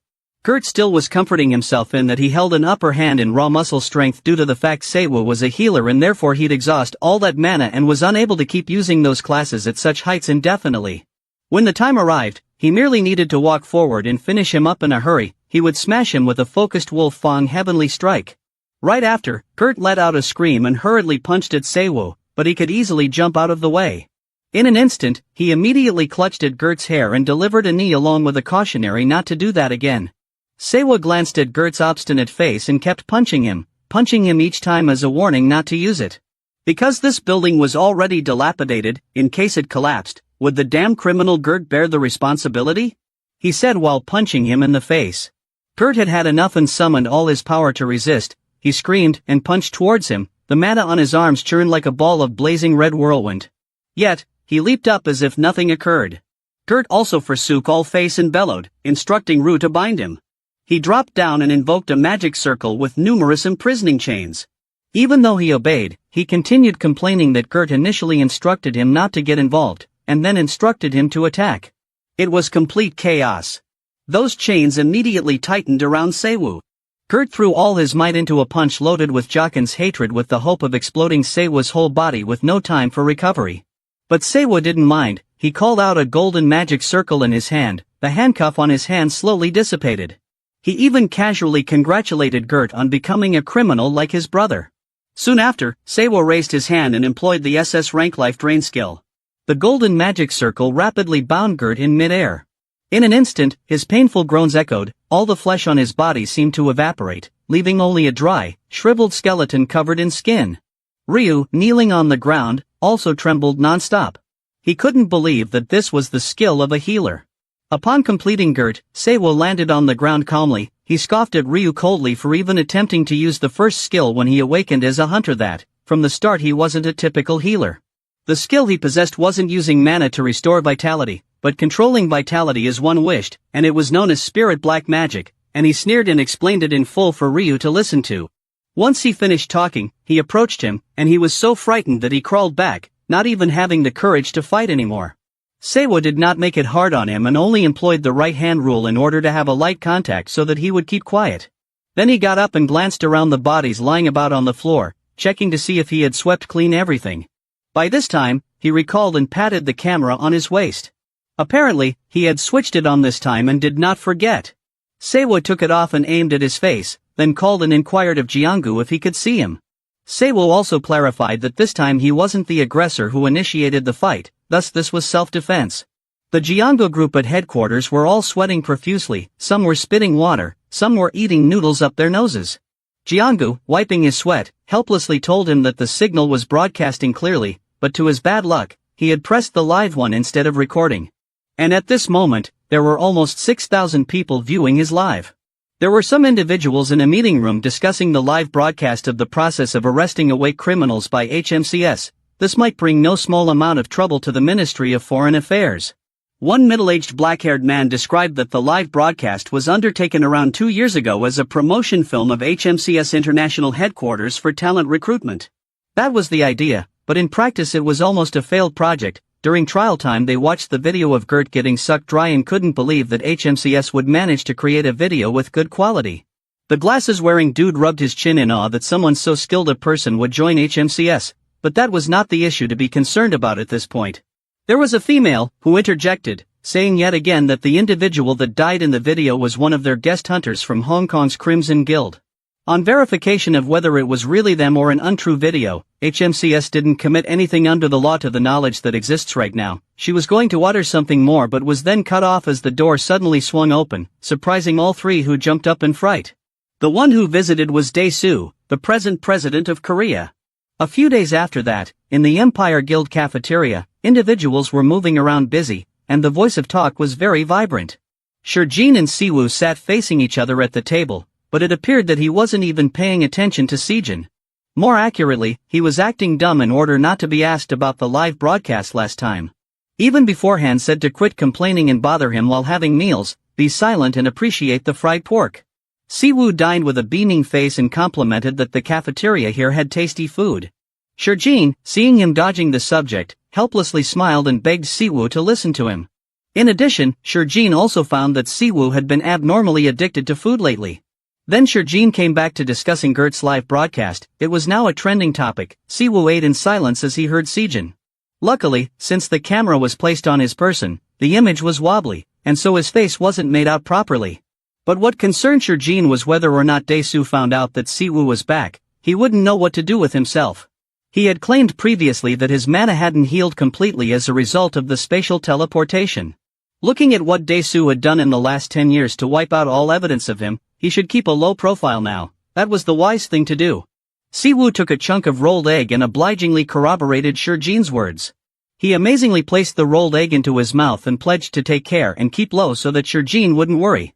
He munched and complained about the attitude of Siwoo being treated like a child when he was nearly 30. Yet to him, Shurjin was always like a child. Just at that time, there was a call, guild leader, for individuals slowly approached their table. Jaiso was just going to inquire why Shurjin had walked into the cafeteria for lunch but stopped in her tracks when she saw Siwoo. Looking at them, he also faintly recalled that he had encountered them in the tower, but still couldn't recall who they were. He immediately interrupted, introducing Jaiso as the hunter who had just become a member of their guild as a rookie. She had also woken up with a rank skill, but all thanks to Siwoo. Then Shurjin looked back to the tall man beside Jaiso and asked if there was a group workshop for the new hunters who joined the guild today, so all the people had gathered for that. He also smiled and agreed. Then he nodded toward the brown-haired man beside him and said Hunter Hammond of the White Lion Guild. The blue-haired man was Yamato from Hanseol Guild. Then he greeted warmly as Taiji of the Empire Guild. Then he smiled graciously, complimenting Siwoo for his accomplishments in HMCS and also for his willingness to work with him. The mood was smooth sailing when a harsh sarcastic tone boomed, reminding him if he was the so-called rookie who stirred up the recent ruckus. Hammond said with an unpleasant face that Gert was his rival, but he was murdered by Siwoo. It was unreasonable to him, but that face was not very kind and provocative. Listening to Hammond's conceited words, Taiji and Jaiso both went pale, not knowing what was wrong with him today. He also appeared to be upset by the words of Hammond, his face turning black as he earnestly warned him that he was being extremely disrespectful to someone that he had met for the very first time and also in the headquarters of the Empire Guild. Amin truly was not afraid. He took a sigh, acting indifferent, and regretted that the Empire Guild was formal and he was not able to ask questions. Amin's impolite demeanor made Taiji go white at the same moment. Shurjin ultimately couldn't put up with it anymore and thundered, inquiring as to why that Hammond would feel ashamed of this demeanor. He didn't have any idea about how guild leader Sangil would act when he learned about this. At this time, Jaiso stiffened and turned back to flee away with Yamato. After listening to those words from Shurjin, Hammond became more bold. He rubbed his chest and said he preferred being an orang assault hunter, the Asura of the White Lion, and the personal disciple of Xiaolong, the Blackwater Alliance guildmaster, with such a following that he was not intimidated by a guild name. Siwoo, who was eating, looked up when he overheard Hammond speak of a name he recognized. He hadn't expected him to be Xiaolong's student. Amin was continuing to flaunt in front of Shurjin how Sangil spoiled him, even though Taiji was still trying to halt him. Just as things stood at this point, Siwoo, who had been quiet, suddenly chimed in mockingly, declaring that Hammond's master had entirely failed to instruct him on etiquette. He stirred him not to whine in other individuals' headquarters any longer. If he wished to confirm, just come look for him and affirm. Amin was irritated with the person talking about his master like that, but at this moment he was at someone else's guild, so the idea of crushing him needed to be pushed to the back of his mind. Amin vented his fury on the chair beside him. He even gave a threatening expression, warning Siwoo to take care and spare his life. Such haughty behavior left Taiji terribly embarrassed and he apologized to Shurjin in a rush. Though he released Hammond, Shurjin also turned around to inform Siwoo that he would deal with him personally, and would also make the White Lion Guild pay for the damage to property, at least a few million won. Upon hearing that, Siwoo smiled warmly and magnanimously said that he had already been lenient, because Hammond was his disciple's disciple after all. The scene cut to a luxurious office. The chair in front of the desk was vacant, but a voice called out politely to the individual addressed as guild leader Sunjil. Yunho, the head of the Korean division of HMCS, slowly took a sip of tea and smiled courteously at the individual who personally visited their headquarters amidst his busy schedule, over something that could have been attended to via papers. Sunjil, the guild master of the White Lion Guild, slightly perspired and replied politely that this time it wasn't merely cooperation, but they also had to officially make an apology. He visited here to apologize for Hammond's impolite attitude towards Siwoo previously. Sunjil smiled cunningly, implying that he wanted to meet him in person to apologize, but got an instant rejection from Jinho. He smiled ritually and deflected the matter. After all, there was no physical fight, so there was no need for the White Lion Guild chief to apologize personally. Sunjil still wished to prolong it, but Jinho did not display any courtesy and revealed his real intention, which was not to apologize but to recruit him, making Sunjil flinch and tensed. Jinho didn't mean to make things hard, but Siwoo now was a valuable treasure of HMCS, and he was busy with the work of escorting awakened criminals at the prison at the moment. His plan was that Sunjil couldn't see him even if he wanted to. Sunjil naturally knew what Janho meant, but he still questioned why it was uncommon for a prison to call for assistance from HMCS. While that was true, it wasn't because it had never occurred. Prior to this, such requests were typically dealt with by the large guilds, but from now on there would likely be a lot of changes. Now that things had reached this point, Sunjil was forced to stand. Though he abandoned the idea of apologizing in person, he still asked to allow Hammond to apologize personally. This was between the two of them, after all, so Janho had no choice but to agree. At last, he smiled insincerely and dismissed his guest. Sunjil smiled, yet in his heart he did not feel well. Regardless of how much HMCS attempted to conceal individuals, it didn't mean that he would let go of such a talent so easily. Then Sunjil walked over to call Secretary Seo beside him and instructed her to call Hammond and inform him to prepare for travel with the most courteous face one could have. Secretary Seo immediately grabbed the tablet. Having asked Sunjil first, she informed Hammond that where he was going to meet was in Incheon, at the same time, at the Incheon prison. The chubby jailer was wiping his sweaty head with a fan to cool down and wondering why the individual from HMCS hadn't shown up yet. A guard at the door promptly responded that they would be there shortly. The jailer no longer cared and grumbled, complaining about the news of prisoners causing a mess in his hands. He uncomfortably placed the pile of documents and continued to complain that the criminals would not be quiet. They always make trouble right at the time of inspection.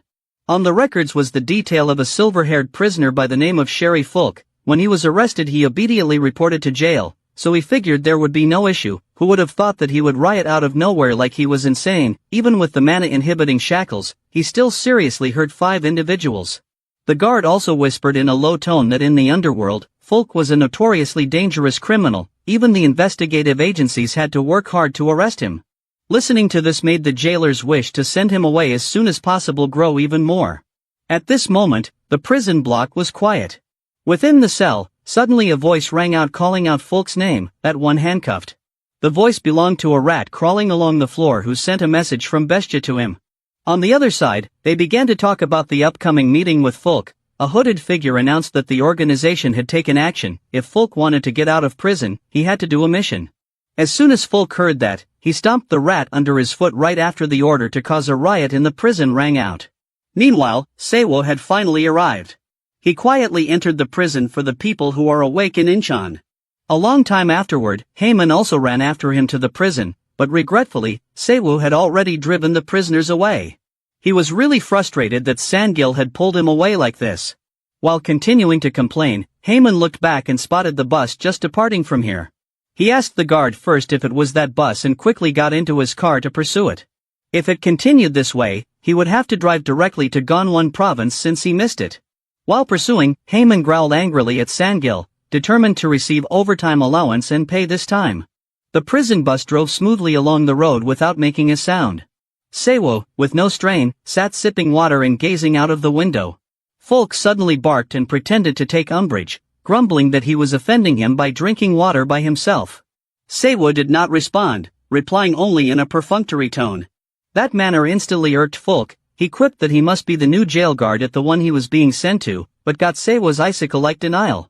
Fulk kept speculating he was one who came from a big guild. He never saw his face before, yet by the way he trailed him despite knowing who he was, he estimated that he was really confident with himself, although Fulk's attitude remained still very disdainful. Still, Seo's bad mouth never spared anyone. He played an innocent face and turned around to inquire of Fulk who he was. Upon hearing that, he burst out laughing with anger at Seo's madness. He boarded the bus without even knowing who he had to transfer. He should at least know why a prisoner was being transferred. Seo once again goaded him, telling him that it was due to Fulk babbling incessantly that he was being shifted. This statement infuriated him further and made him spit out profanities. Then he twitched at the handcuffs on his wrist and uttered the figure 5. This was the same number of criminals that had been put out of commission by Fulk when he was wearing these goddamn handcuffs. He believed that by speaking this way, Seo would understand how he was feeling. The more that Fulk talked, the more that he let his actual purpose show through, bringing up the reason why an A+ rank awakened criminal such as himself was being moved by a regular method of travel, and also with an arrogant rookie like him. But Seo did not react, he was simply still sipping his water. At the same instant, a loud explosion was heard in the middle of the prison bus. After clearing the dust, the capsized car on the lawn became apparent. Red Ghost and an ignorant boy who did not know when he turned up glanced toward the car and speculated if Fulk was dead already. He overheard it and kicked open the door, berating him with rage for attempting to murder him. Red Ghost, upon hearing that, shook his cane in his hand, joking that he now resembled a chained dog. These words made Fulk irate and wished to yank out his dentures. The two were like children bickering back and forth.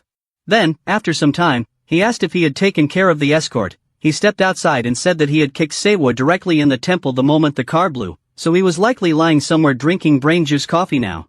At this moment, a picture of a hand losing consciousness alongside a cup of coffee also popped up. Fulk didn't mind anymore and extended his handcuffs to the boy so he could open them. He was even impatiently encouraging him. Although the handcuffs with monotechnology were highly advanced, if he was not careful, his wrist could go flying off. But after a moment, the boy could take it off. Fulk, just having gotten free, massaged his shoulders and grumbled that although he had only spent a few months behind bars, at this moment a voice suddenly spoke out ordering them to cease. The three of them at the same instant turned around to find Haman stepping out from behind them wherever and whenever they had last known him. He alone walked and posed his questions, inquiring why they took this gloomy path, so they wanted to create a huge scandal. Haman gazed at the overturned vehicle and pompously declared that Sungil lacked an eye for human beings. Because Seiwa was finally getting the beatings of his life, there was nothing extraordinary about him. Then he clenched his fist and seriously inquired who they were and which organization they belonged to, saying it right here or be arrested and beaten before they were willing to confess. The boy, also looking at Haman, had also recognized his identity and wondered when he had been following them. Red Ghost and Fulk, not observing any more hunters, were also eager to exercise a bit. Haman directly took a defensive stance, once more stressing and questioning who they were. Fulk crept up slowly, sneering that he didn't care, since he would be dead anyway. After he spoke, he transformed into a bear wolf. This was the ability of body transformation to werewolf and could last until the mana used up. Haman, after seeing Fulk's appearance, was very shocked. But he was still confident at this moment that when he defeated him, he would regain the human form. Pondering that, Haman roared and denounced Fulk as arrogant garbage. A red magic circle also emerged all over his body. Haman employed the A-rank offense Asura Raging Diamond skill. By turning the mana inside, the body would be covered with an invisible armor and bolster close combat skills. Then the two attacked each other with powerful charges. Next, Haman kept punching Fulk with the A-rank speed boost skill, which made him a bit annoyed when he was alone against him. At the same time, Haman punched down furiously, though he also felt the impact force and cumulative damage. Fulk still didn't collapse. And once he blocked all a series of punches from Haman, he giggled and derided him with the assurance that he was just giving him the welcoming massage treatment. The rest of them were watching for quite some time now and similarly figured it was useless. They couldn't say when reinforcements might make it through, so Red Ghost directed the kid to do his work and cut him off. The boy immediately concentrated mana in his hand and applied the 10-headed serpent skill to bind Haman. Noticing the threat, he ran away instantly to escape the mana snakes that were pursuing him. The two snakeheads opened their mouths wide and incessantly charged at him without giving him a moment's peace. With the help of his tracking skill, Haman was soon bound by the snakeheads. Just after that, Fulk took advantage to hit him on the stomach. He even taunted that the White Lion Guild was not so special. Haman went down on the ground right away, suffering Fulk's taunts. He was still taunting that he was a spoiled individual in a large guild and was simply a loser in the dark streets. Amin was still not ready to believe Fulk was superior when they were 3-1. Fulk was not interested in fairness. He kicked Haman and told him he was simply stupid, just sit and wait for reinforcements. Red Ghost, on hearing this, piped up, reminding him to get a quick kill off Haman. Fulk gazed down at Haman from above and condescendingly inquired whether he had any final words, yet he did not even listen, and his wolf hand displayed a mana hand enveloped around it. Amin clenched his teeth and did not want to die in this location. Abruptly there was a magnificent golden glow flashing. The rocks beneath suddenly exploded, splitting the criminals sharply from Haman. The boy had appeared to have been struck and coughed up a mouthful of blood. Someone emerged out of the light, black mana churning about him. He mockingly derided Haman for surrendering before the enemy, even taunting Xiaolong for teaching him so. Haman gazed up, perspiring coldly when he realized he was alive. If Siwu reached out and adjusted the camera on his belt, he had to spend some time learning how to use that thing, and also how to tell which button was for live broadcasting and which for recording. Fry, hearing that, taunted him for being old, so he should pull out a magnifying glass to see. Fulk, noticing Siwu, also frowned uneasily. He obviously smashed his skull prior to departing. Red Ghost beside him also verified that he was dead since even he could not sense the circulation of mana. His expression turned serious when he understood that this was not an ordinary skill. Amin, having been consumed, paled, and cautioned Siwoo not to be their rival and suggested he wait for backup. Nevertheless, Siwoo did not care to listen. He explained in a calm manner all their offenses, including assaulting escort officers, opening the seal for criminals awakened, smashing prisoner transport vehicles, conspiring to kill a useless hunter, and lastly having the audacity to interrupt his sanctimonious coffee drinking time. In accordance with the jurisdiction of an HMCS hunter, the three of them were deemed criminals caught red-handed. The purple mana glowed so brightly and scattered immediately. His magic circle also seemed perilous beneath his foot. Siwoo smiled and made an ultimatum: the whole lot would be taken care of here and now. He addressed Hamon, who was also Xiaolong's pupil, to glance carefully. Asura was no ordinary skill, he said while talking. On speaking, he also got into fighting stance. Fok on the side couldn't help but swear at him as a madman and was babbling nonsense. Then he hurried to attack him right away, but when he just rushed up, he was kicked aside by Siwoo. While striking, he appeared to be lecturing that it was a piercing skill, and the skill he just employed was precisely the skill, Asura, black tortoise black armor. Amin, noticing that, was very shocked because he knew that was his master Xiaolong's final technique. Fok had not landed yet and was about to take Siwoo's next move, because he believed that if he needed to tenderize the meat, he must first drain all the blood. Fok would naturally get another move. He felt like lightning was striking him. And this was the skill, Heavenly Thunder Slash, Demon, Karuga. But from Red Ghost's perspective, it appeared that Fok had evaded Heavenly Thunder Slash, and so he couldn't help but disbelieve. Siwoo was also a bit surprised when Fok kept on attacking with a curse tool continuously. He also felt that the last couple of years of his life hadn't been spent for nothing, and he also realized that Pri also did not find this surprising much because he had never seen such a skill before. He also secretly wondered if he could consume it or not. Siwoo slowly told him that this was like a scroll once used. If he channeled magic power into the inscribed magic of the creator, he could be able to activate it, but it was extremely costly to do so. Upon hearing the words, Pri immediately scolded him for lacking interest anymore. Amin on this side, who hadn't recovered from his shock, screamed, asking Siwoo who he was. Why did he know his master's final technique? Suddenly, a force burst from somewhere, and Amin fell to the ground. This force was from Red Ghost. He was chanting something. He also told Siwoo not to do anything, otherwise Amin would be squashed under his gravity field. He thought it was extremely funny because while his teammates were getting beaten, Red Ghost was secretly scheming, and now he even planned to threaten him. Red Ghost was slightly cautious and mentioned that this was only an agreement. If he let them go, he would also be safe. He believed that Siwoo had been inadvertently pulled into this, if he was willing to leave quietly. With that, Siwoo cut him off, because if he didn't have his own mission, then he would not have taken on this meager mission. He thought that it wouldn't make a difference if Amin was beaten slightly. He was totally furious when he heard this.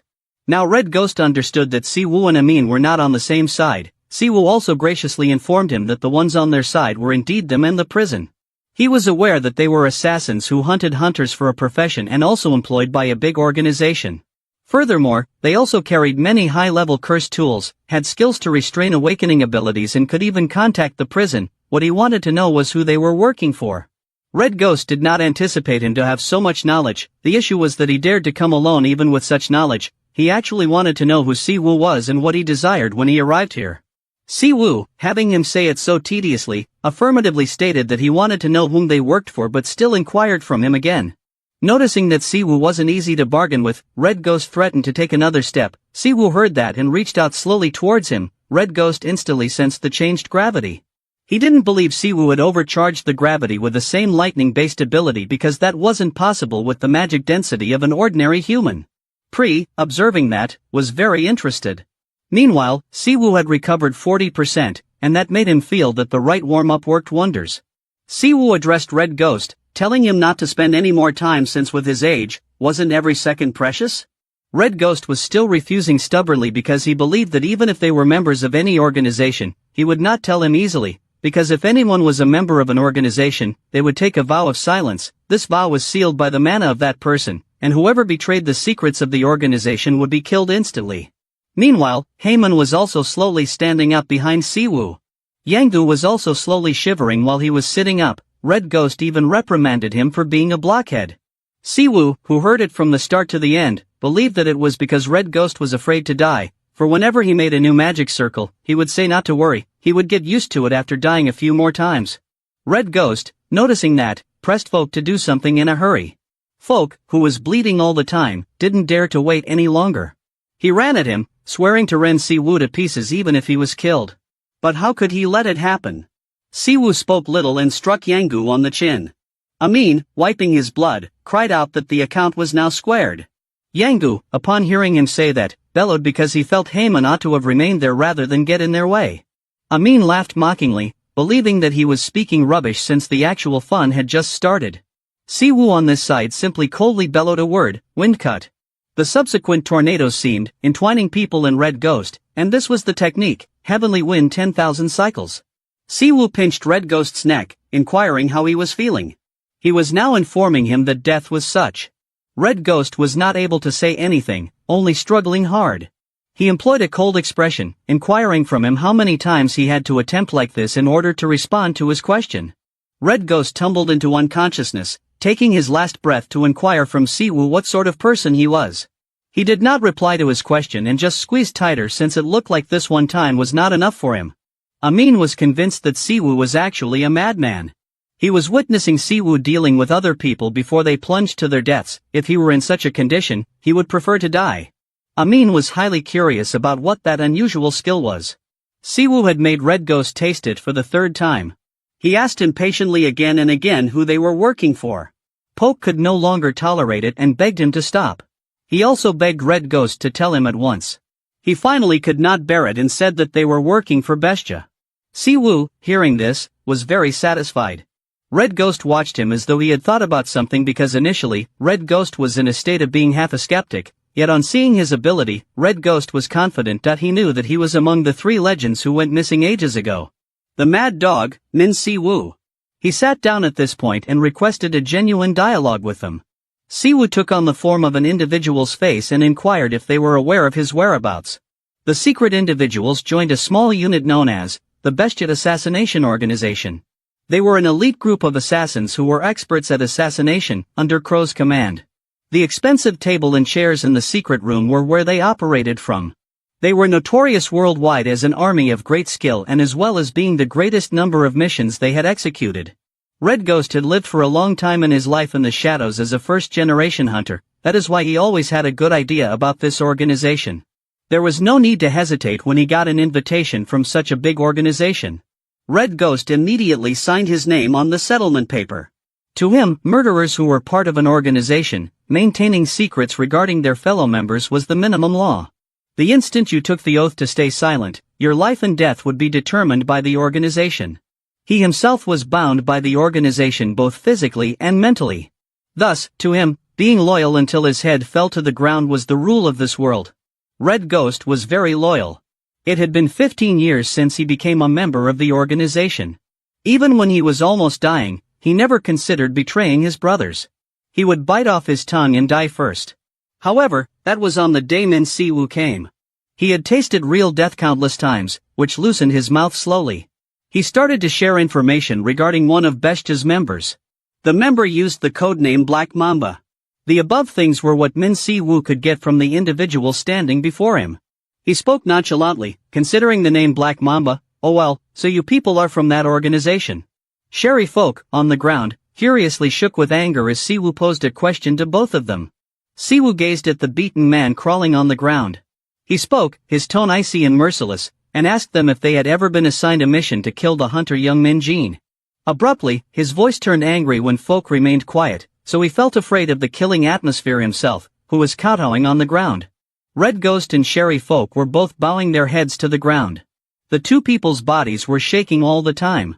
They did not dare to lift their eyes to look at Min Siwoo. On this occasion, Sherry Folk would always feel this pain as though his skin is being peeled. Red Ghost, in order to plead for how to live on, didn't hold back on exposing all weaknesses of the organization and the motive behind this encounter. Min Siwoo glared at them expressionlessly. He was tasked with releasing Sherry Folk and needed to be at the organization's weekly meeting next week. Sherry Folk clenched his teeth as he observed the individual before him repeatedly betraying the organization.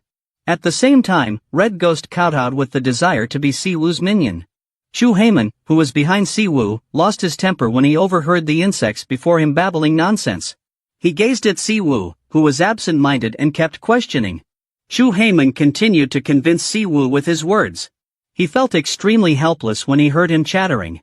He became contemplative as he thought about the things he required. Siwoo glanced at the two individuals before him suspiciously, fearing that they would disclose his information. Lastly, he made a stunning decision, which was to take all the individuals before him as disciples. This was a huge shock to Shu Heyman. Red Ghost was extremely thankful for Siwoo's decision. He always provided the advantages that he could obtain.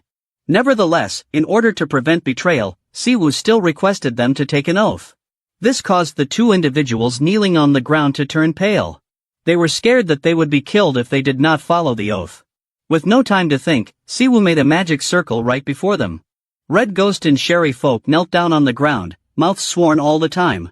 Shu Heyman was just able to stand there as he watched what was taking place in front of him. A deal had been made. From then on, Red Ghost and Sherry Folk's lives rested on their obedience. They were only able to kowtow and obey.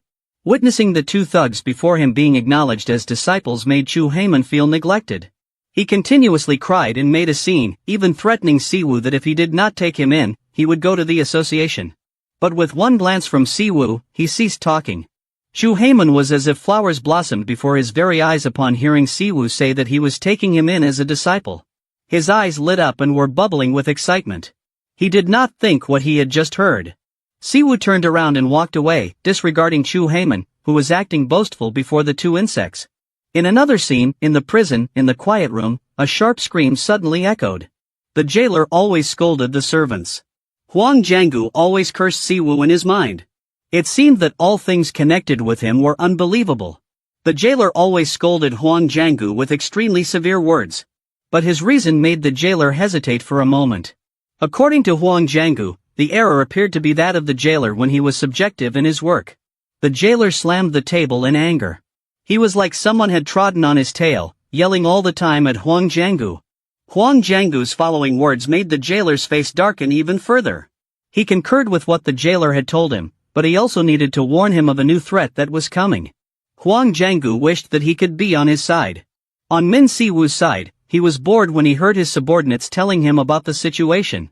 Shu Heyman felt strange when he had to listen to this rubbish. Red Ghost sat quietly in a corner, savoring the cup of tea in his hand. Huang Jiangu suddenly became mad, pointing at the two strangers, interrogating them, compelling Min Siwoo to close his mouth hastily. Siwoo folded his legs. He announced slowly that the mission meeting would start.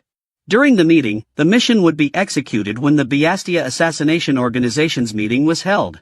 Jiangu was greatly shocked when he learned of his new assignment. He asked again and again. The smile on Siwoo's face turned weirdly sinister. He replied nonchalantly, his intention was precisely to demolish this organization. The candlelight danced in the dark room. A voice was heard, "It's unusual for everyone to be present today." They sat at a circular table, all keeping quiet after hearing that. A female instantly snapped and rebuked the male beside her for being dumb, as Red Ghost and Folk were not there, so two individuals were missing. She also told him that the kid was dead. The male who was being rebuked had no time to respond, forgetting himself before responding that he wasn't including those traitorous males, reminding her that she was dumb. Sitting across from them, the one-eyed man also shared his admiration because he felt that they didn't seem like the kind of people who had enough guts to betray the organization. It was really a big surprise to him, the man sitting beside him said, that he thought they should be dealt with on the spot. In contrast to the carefree demeanor of the two, Porcupine, seated with her legs folded up on the chair, holding her hair in her hands, having a fit of rage, cursing Folk as a bastard, recollected that even they had planned to go to 20 land together. The more she dwelled upon it, the madder she grew. Porcupine promised to murder him. Breaking the conversation, the guy with the large scar beside his mouth yelled, "Enough." He believed that the choice of dealing with the traitors was that of their leader, who was sitting peacefully on the other side. The leader, Crow, had her face covered with a headscarf. Yet, her careless voice said everything. She inquired blankly, "What's wrong?" Crow found this interesting, instructing all of them to keep arguing. Then she too piped up, declaring that even she was very surprised to hear that up to 3 individuals were missing from a meeting as important as this. Crow asked once again if anyone else had something to say. This left everyone stumped, raking their brains. Crow suddenly came up with an idea. She smiled evilly, indicating that they declare a plan for their group to stage a deathmatch to determine who would handle the traitors. On hearing this view of their leader, everybody was utterly silent. The mood became strained. Somebody intervened to relax the mood. He admonished Crow for teasing too badly, therefore it would be advisable to stop. The individual who addressed them was Black Mamba. He believed that it would be possible to deal with the traitors any time, but the problem was that the traitors knew where and when the meeting would take place. The individual seated across from him considered this issue to be a mosquito. He viewed them as nothing great, as nobodies who could not do anything. He ridiculed Black Mamba by hyping his thought, indicating that the traitors would run right into the middle of the meeting right after his words. The people had no time to recover because, seconds after the words, the alarm bell sounded loudly, alerting them of non-identified movement at entrances 1 to 5. Crow placed her head on her hand while releasing mocking laughs, indicating that he was fast-faced and spoke too soon. The first to stand up had proposed that they divide, each of them handling one of the 5 entrances, getting rid of the intruders. The others started complaining about it being inconvenient. The girl from earlier did not even take notice and only cared about the fact that she was dressed in new clothes today. They stood up, pushing their chairs back, and started deploying. As the others departed, only 3 were remaining seated. Black Mamba drank his tea quietly, instructing them to sort it out in a hurry and return. Crow also joked and laughed, stating, "See you later." Porcupine continued playing the game. He turned around and asked, "What about a side?" They asked whether Porcupine and Black Mamba weren't going either. They feigned not hearing when they were queried. Black Mamba didn't want the little fish. Porcupine agreed too, and they had sufficient people. She would go play a game. Once the rest had left for a bit, Crow recalled that she should have instructed those guys to return with heads to confirm their identities, but letting them do as they wanted would be too brutal. Black Mamba diverted the conversation, complimenting that she was very commendable just for the reason that she was able to chain such ferocious beasts. Nonetheless, they didn't realize that someone overheard them in the attic. Glancing down from the ceiling, Huang Zhonggu sighed at his luck, who had never once won a 50,001 lottery ticket in his life, yet now he had chanced to find such a bonanza. 30 minutes earlier, a crowd of people stood outside the building. Zhonggu introduced this as Bestja's meeting hall. Shu Heyman cried out that they had indeed discovered a perfect ant nest. Red Ghost described the structure inside. There were 5 entrances in total. Every entrance was equipped with an intruder sensor. Since the map within kept changing, they were unable to pinpoint where every entrance would take them. But these 5 exits were the only exits available, and every one of them took them back to the main hall, where their target was gathering. Regardless of what exit you took, we would end up at the hall. It just took slightly more or less time. Min Si Woo, upon hearing that, considered, he believed people should take a path. Otherwise, if all of them followed the same path, the target would surely get away through some other path. He turned and asked Zhonggu if he had a walkie-talkie. He said yes and turned to retrieve things from his bag. Siwoo re-emphasized the situation. Everyone would enter one of the corridors. Since they had sensors, they had surely been picked up and were prepared. In case they faced an opponent too powerful to handle, he told them to use the walkie-talkie to report immediately and delay them for as long as possible. Siwoo also reminded them clearly that whenever they saw the target named Black Mamba pop up, they had to alert everyone right away. After explaining this, he faced around and disappeared, and everybody was aware of the mission, so they began departing. Zhonggu, entering first, snuck behind a column to search for the place. He looked over and noted everything was good. Zhonggu remembered that not much later after he entered the designated route, the route was clogged. He then discovered a route through the closest air vent. Somehow, Zhonggu was the very first person to arrive at the main hall without having any battle. He questioned whether they did not activate the sensors on the attic ceiling. Zhonggu estimated that everybody here was at least a rank or higher. Security did not look strong, but compared to the positioning of the paths, leading straight into the center like this, the Bestja Guild guys did not even need to fight. They simply had to wait for the intruders to enter and take them out on the spot. He stretched for the walkie-talkie but paused when he noticed that there appeared to be a number of guards checking the entrances, so 5 battles were happening concurrently. Thus, even if he requested for reinforcements then, his teammates would not be able to regroup. Taking 2 marbles from the pouch around his thigh, Zhonggu grumbled to himself that he should maybe minimize the number of enemies himself at first. A steel marble went rolling on the ground. Porcupine inquisitively walked over to see. She came to find that it was a marble, believing it must have dropped from her pocket, so she didn't understand why it was still in her pocket. Realizing that it was something to bet, Crow asked directly if she was still playing slots. Porcupine sweetly apologized to Crow, but she had won the lottery the day before yesterday, so quitting did not seem easy. When she was going to touch the marble, it exploded in an instant. Porcupine lost instantly. Crow hesitated, declaring Porcupine dead. Black Mamba jumped up in a hurry. He found that an agile mouse had crept in. A mine showed itself. It was hurled directly towards Mamba, yet he deflected it, even complimenting that this ambush was very fine, but he threw the mine directly onto the ceiling, loudly proclaiming that he did not like hide and seek. Once the location where Zhonggu was blown up, he kicked the shield and sped down. He kicked Mamba to say hello. He recognized him at once. Since he only beat one, he clenched his teeth and swore, "Damn it." Gazing at the two other individuals, Zhonggu believed that despite using expert anti-terrorism magic grenades, they were still intact, particularly the one who appeared to be the leader. He was not applying any special techniques. Black Mamba once more stated, assuming that he did not come alone, yet it did not seem to faze him, even asking if the traitors had fled to HMCS and exposed all. Zhonggu snarled, affirming, also questioning that if so, what could he do to him? Mamba squinted. He was impressed with the people who dared to leave the organization just to choose something even more useless than that. Hearing this, Zhonggu became enraged, cursing him as a bastard, while simultaneously launching a surprise attack towards him. Not only that, a series of knives appeared behind Mamba and were flying towards him.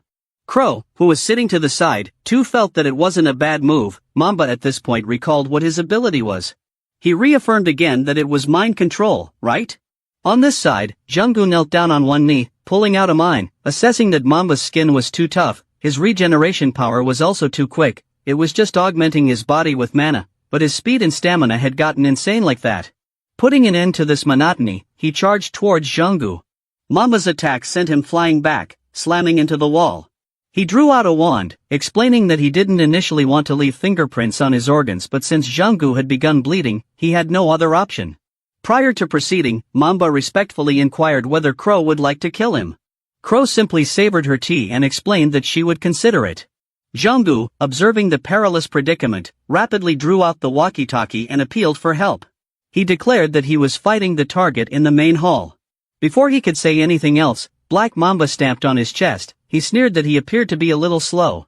Who was going to come and rescue him now? He muttered each possibility, the HMCS branch director, the turncoat red ghost, or the wolf cub. He muttered a final possibility, and indeed, the three of them were eagerly from behind Black Mamba. Precisely at the moment that Black Mamba had anticipated, all of them had rushed forward. A deafening explosion followed, and the ground caved in into a gigantic pit, but fortunately, Black Mamba was able to sidestep, but this did leave him slightly taken aback. He hadn't expected these people to get past Beastie as assassins so easily. Black Mamba walked over to Crow, jokingly inquiring whether she was very disappointed. Crow sighed, a bit displeased, since she had picked some good guys, but she didn't expect them to be this poor. Black Mamba still had the feeling that there was something off, because according to the wounds, there had been a fight, but seeing the individuals standing before him, he didn't believe they could easily overcome Tigra or Grizzly. Black Mamba jumped back to the attack. Nearby rubble flew off in all directions as well. Within the second group, he also got back attacked by someone and cursed as a murderer cursed with bad luck. Even Almond blamed him for his constant prattling on. Just after having reached out near Black Mamba, he inquired whether was that Hunter Heyman, huh? He had an attacking tone since he felt like he ought to be part of HMCS and not here.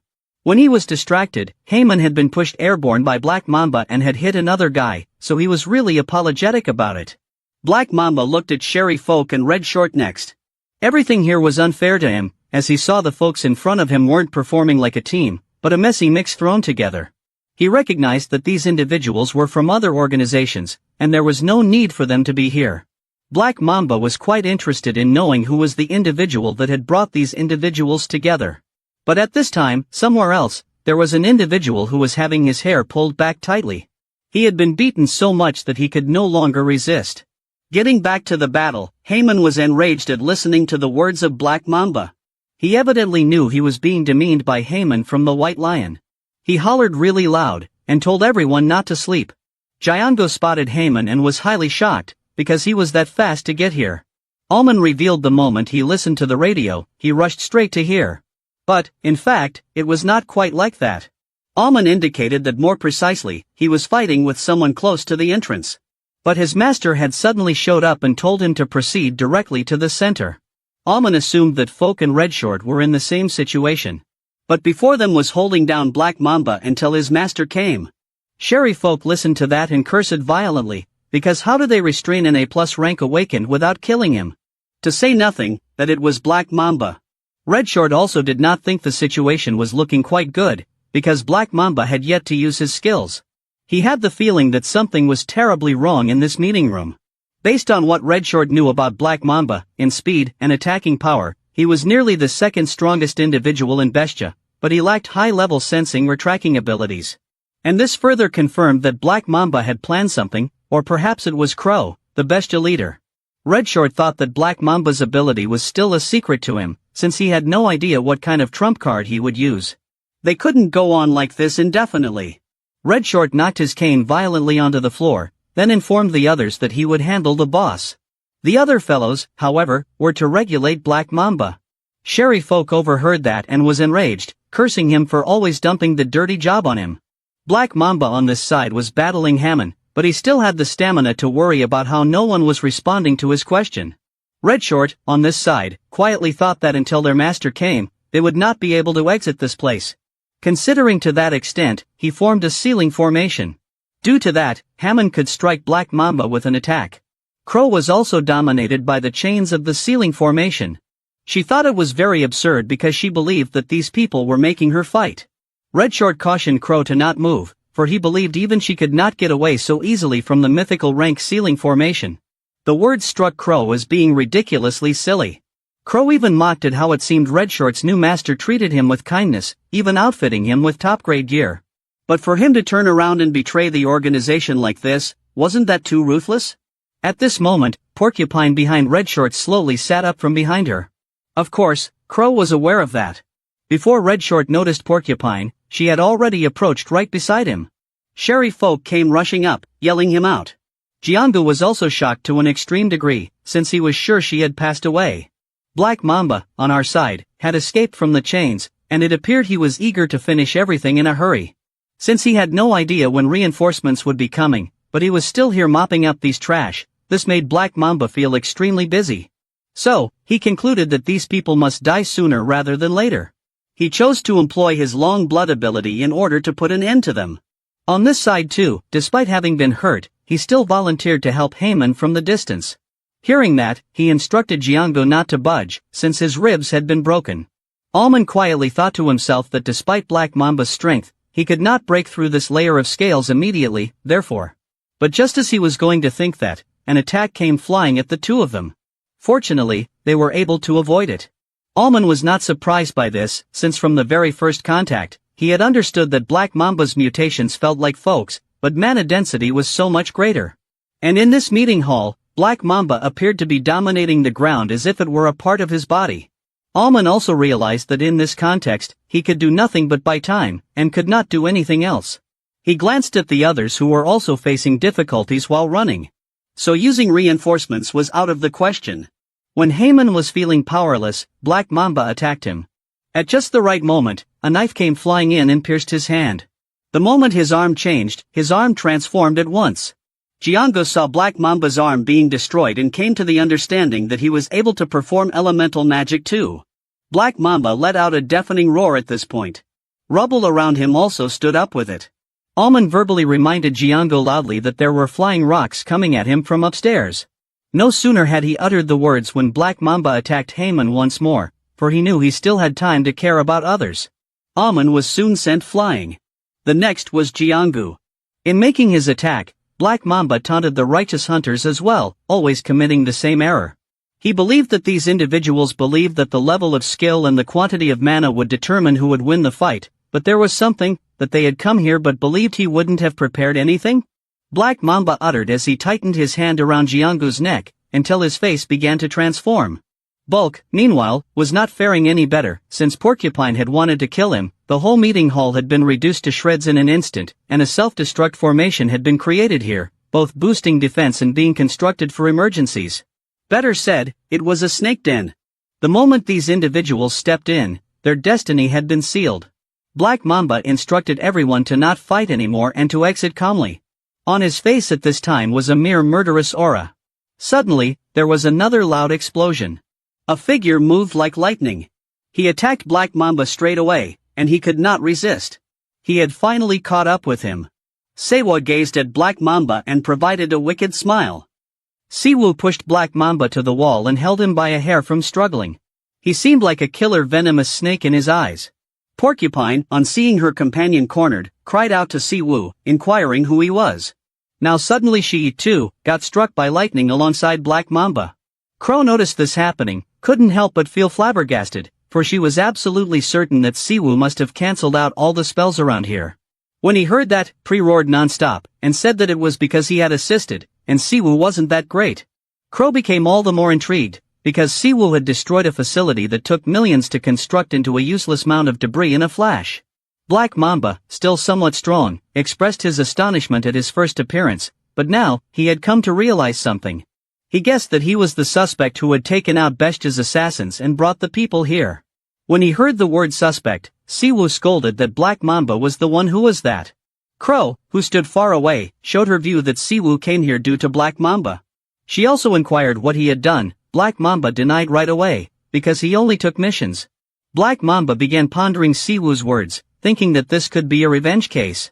But the point is, he never left behind any traces upon killing his target, yet somehow he managed to track him down. Siwo, by the way, was contemplating before avenging that he needed to know something. After talking, he directed sparks at Black Mamba.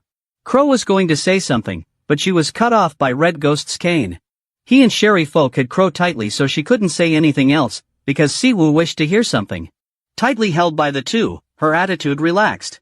She said that she didn't mean to make Red Ghost nervous and asked him why he was so loyal to him. She actually wanted to know who he was. On Black Mamba's side, he was being attacked by Siwo with fire all the time. He was trying his best to withstand because he did not anticipate the buffs that he had chanted beforehand becoming a trap that worked against himself. Black Mamba thought silently that Siwo must have noticed who he was, so could he be a scout? But with this attack speed, he couldn't be said to be a regular melee hunter. Black Mamba was knocked off his feet again, crashing into the nearby wall. His mouth full of blood, he muttered that he hadn't met anyone like Siwo in his life. He used to think that he was familiar with all the top-level hunters, but who he was incomprehensible to him. Black Mamba cursed him wrathfully and demanded to know what he wanted. Black Mamba prepared to launch a counterattack, but using only one leg, Siwo kicked him back down on the ground. He spoke to him coldly, "Maybe you've gotten something wrong." He claimed to be the one allowed to ask questions, and didn't he remember him? He was handling him carefully at the time. Since Siwo was capable of killing Black Mamba at that moment, he told him to simply remain stationary until he let him walk. When he saw that he was going to kill him, Black Mamba begged him with all his heart not to do it. Siwo clenched Black Mamba's mouth, gradually questioning him about who was above VIP. Who was the person that had hired him to assassinate young Minjin? Specifically, the archaeologist young Minjin. Black Mamba, upon hearing that, smirked, for he finally knew that he was someone connected to young Minjin. Siwo didn't have much patience anymore. He asked Black Mamba to respond immediately. Suddenly, he took his hand, saying he would let him know. But even if he said that, when he came this far, Black Mamba suddenly opened his mouth.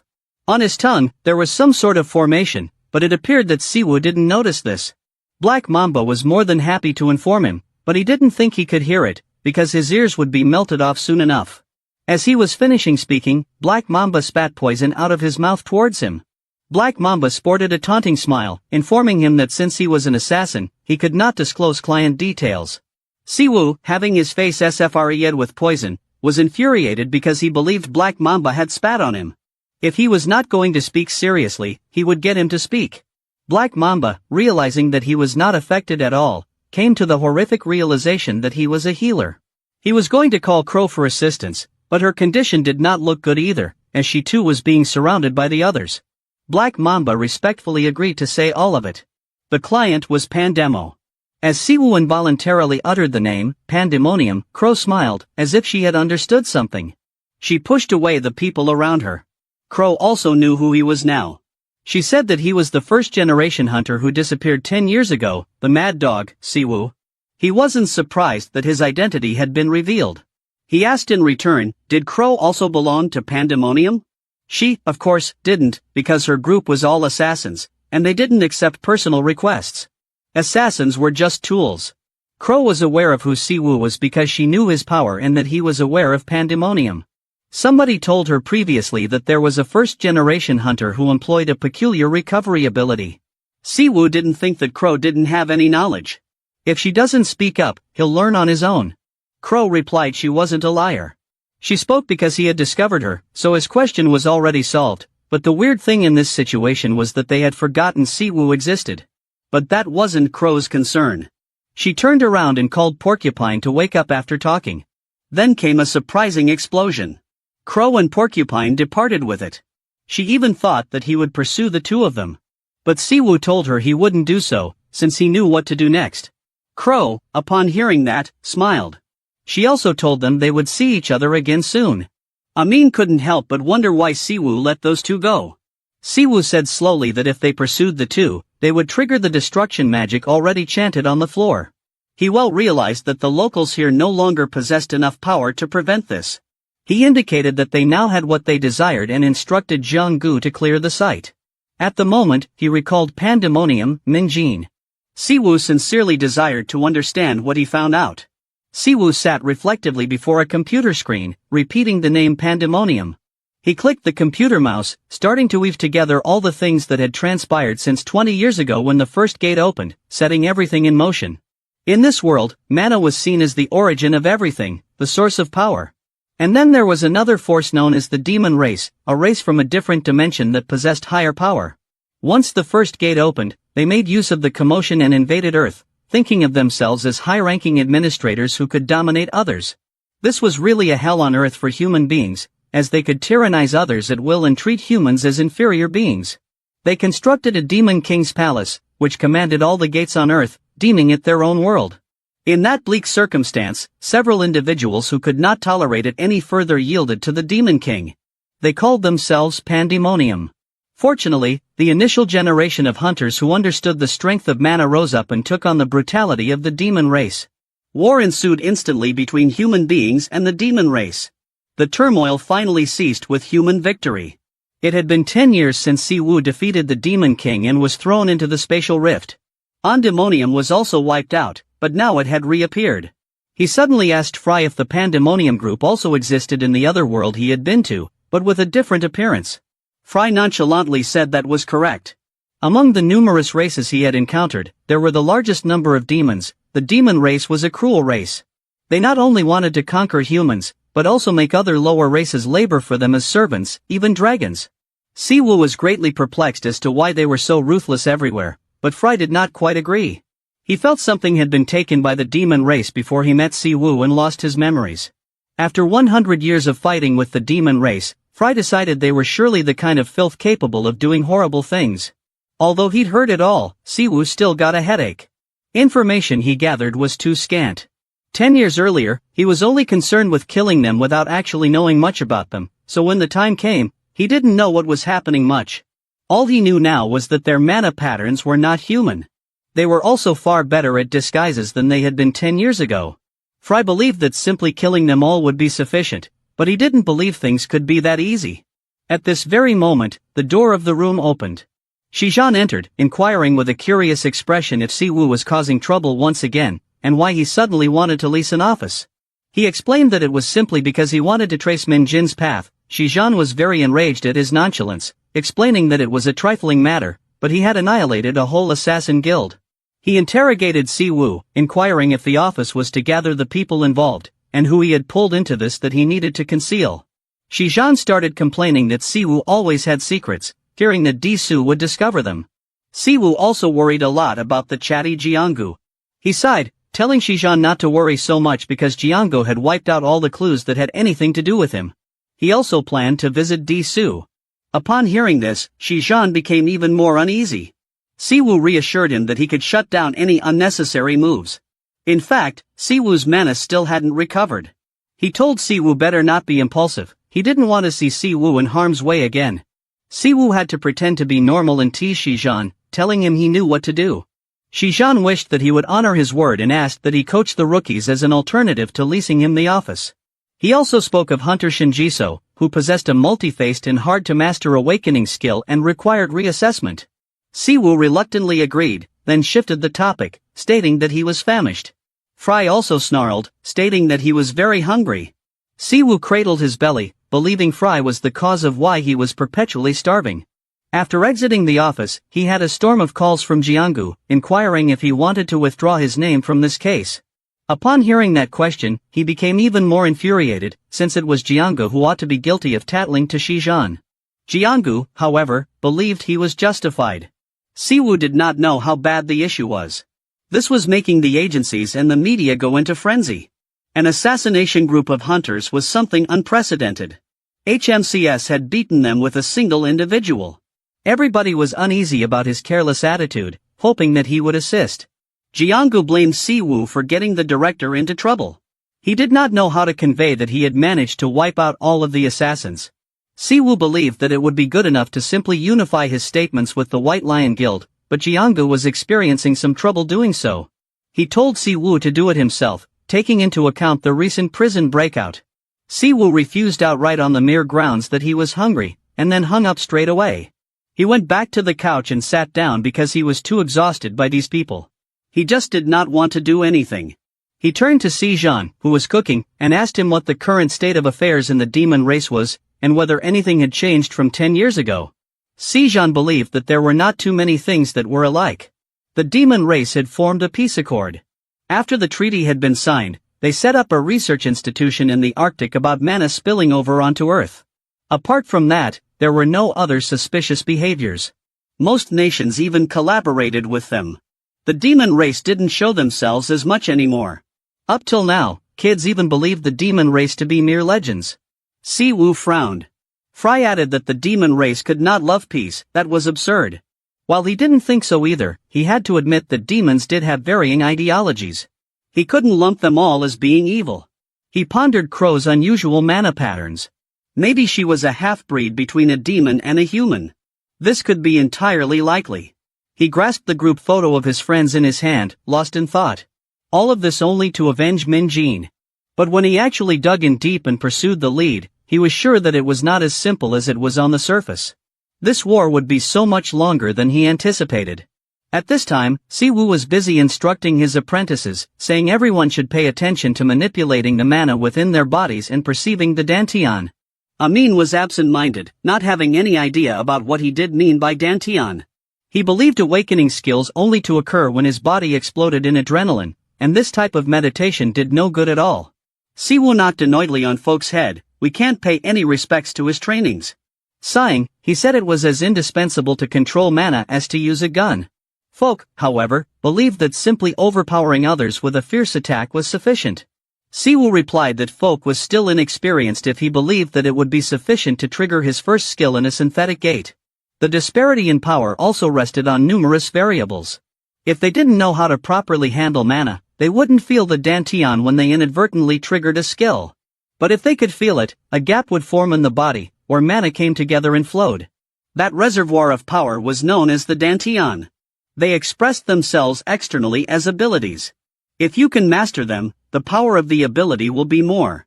He showed Heyman how to increase the dantian so that more mana could be stored, and it could also assist in opening other dantians.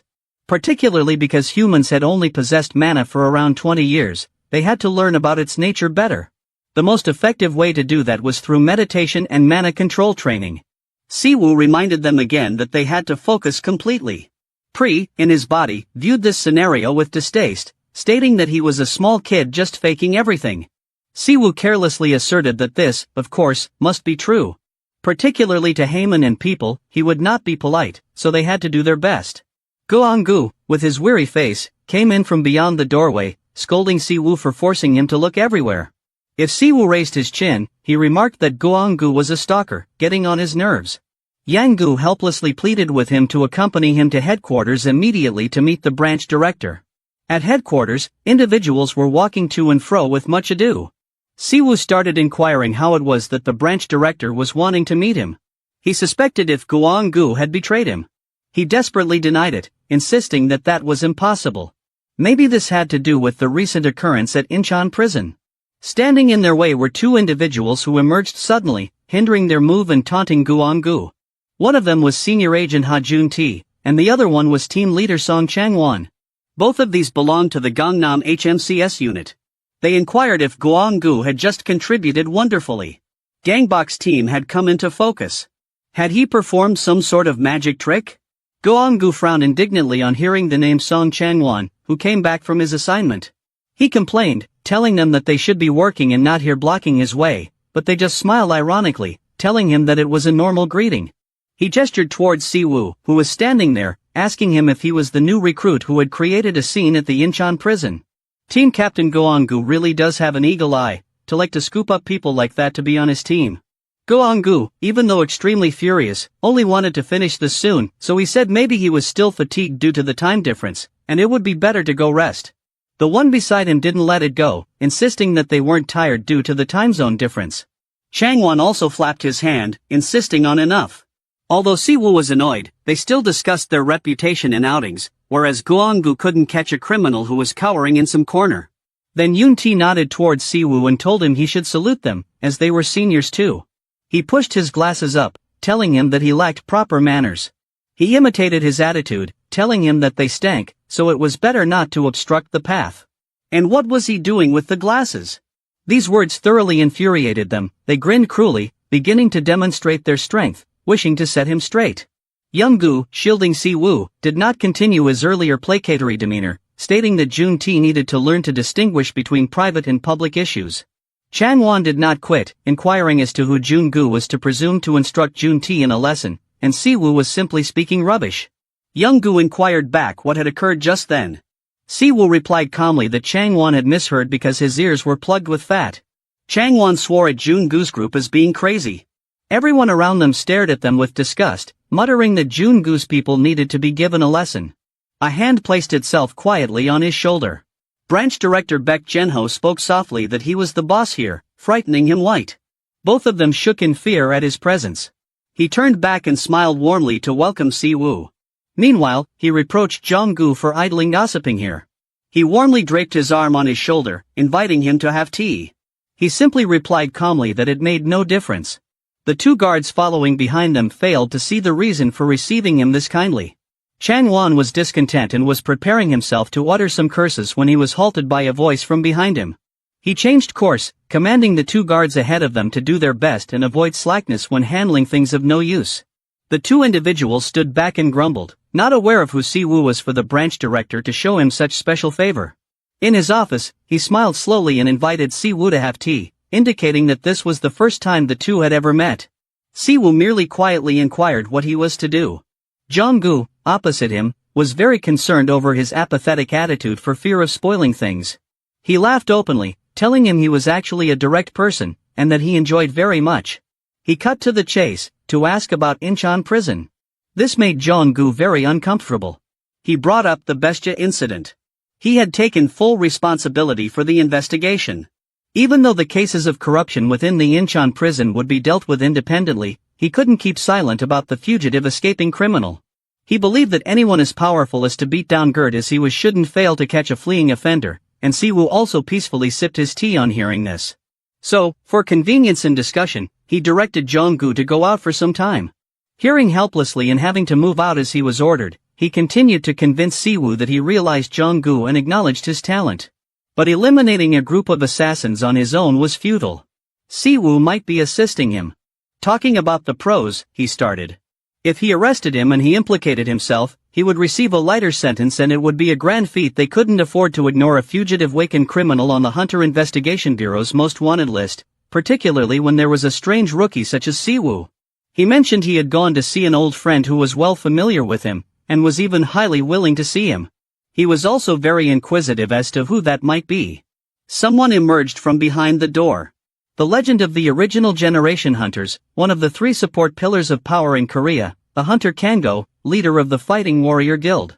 Do Kango serve tea, surprised that it had been so long. He explained from the time he learned the news from Yonho, he had believed that he had surely died. Siwoo politely praised that he was still young and that he himself had become old. Pre curiously asked him who the man in front of him was. Siwoo informed him that this man was Sword Demon, a hunter and one of the three masters of the first generation, whose name was Du Kango. Siwoo further indicated that he and Du Kango were fellow soldiers who had lived and died together. Du Kango, on hearing him utter that he wasn't old, laughed endlessly. He stated that he was the one defying time since he watched him vanish for all those years, but when he returned, not a single scratch on his face. Not able to hold himself back, Dukango questioned where Siwoo had been all this while, and that his disciples had been frantically searching for him. Siwoo wouldn't respond to his question, offering only the suggestion of a second bottle of liquor. He said he sensed that there was much to be discussed now. Dukango asked him how things had worked out after everything. Had it really been 100 years past in another realm? Even with nothing left that could shock him, he could still not grasp what Siwoo had gone through during that duration. Siwoo ate peacefully and verified that such things were accurate, reporting that the instant he killed the Demon King of the Fourth Realm, some form of space magic had been invoked. Siwoo believed it to be his last ability or some type of equipment. Dukango just spoke the words when Siwoo panicked. He was very upset that the Demon King was alive still, but man and demon signed a peace pact.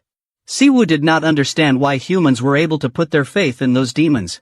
Noticing him getting angry, Dukango calmed him down, reminding him that from a theoretical viewpoint, the Demon King was alive, but in reality, he was only a corpse-like form.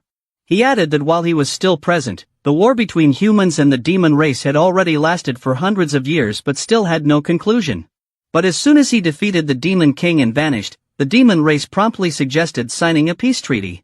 The demon race even added that the treaty was the will of a small minority and not the entire demon race. But Dukango realized that humans had no other option. For since the advent of the first spatial gate, humans had been fighting to resist the monster invasions. Not to speak of communication, nations were on the brink of devastation. Humans had attempted to seal those gates, but the lawless awakened wandered everywhere, and order was not present, and then there was the war against the demon race, from which mankind was thoroughly drained. Dukango also mention that in the midst of that situation, a peace treaty was proposed by the demon race. They vowed to assist the nations in recovering, and even demonstrate to humans how to seal the gates.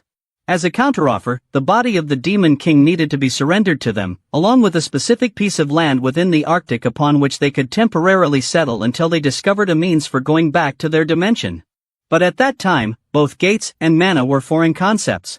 Everyone believed that for humanity to continue to exist, they had to return to the life before the gates appeared and learn to adapt to the new power, and at last, the offer was accepted. The most powerful hunters of all nations gathered together and signed the treaty. Representative from Korea was Choi Dae-soo. The demon race, from then on, was always in the claimed area. They emerged only where they assisted mankind, and no other issues existed before. And some of course remained suspicious with their first generations who did not yet trust the demon race and fought against the treaty. But when Siwoo went missing, the primary icon of war against the demon race slowly collapsed. During the modern day, fears regarding the demon race had also subsided over time. Even Dukango no longer cared about the demon race, but because Siwoo had come back now, he sensed something was amiss. He immediately inquired what he was trying to say.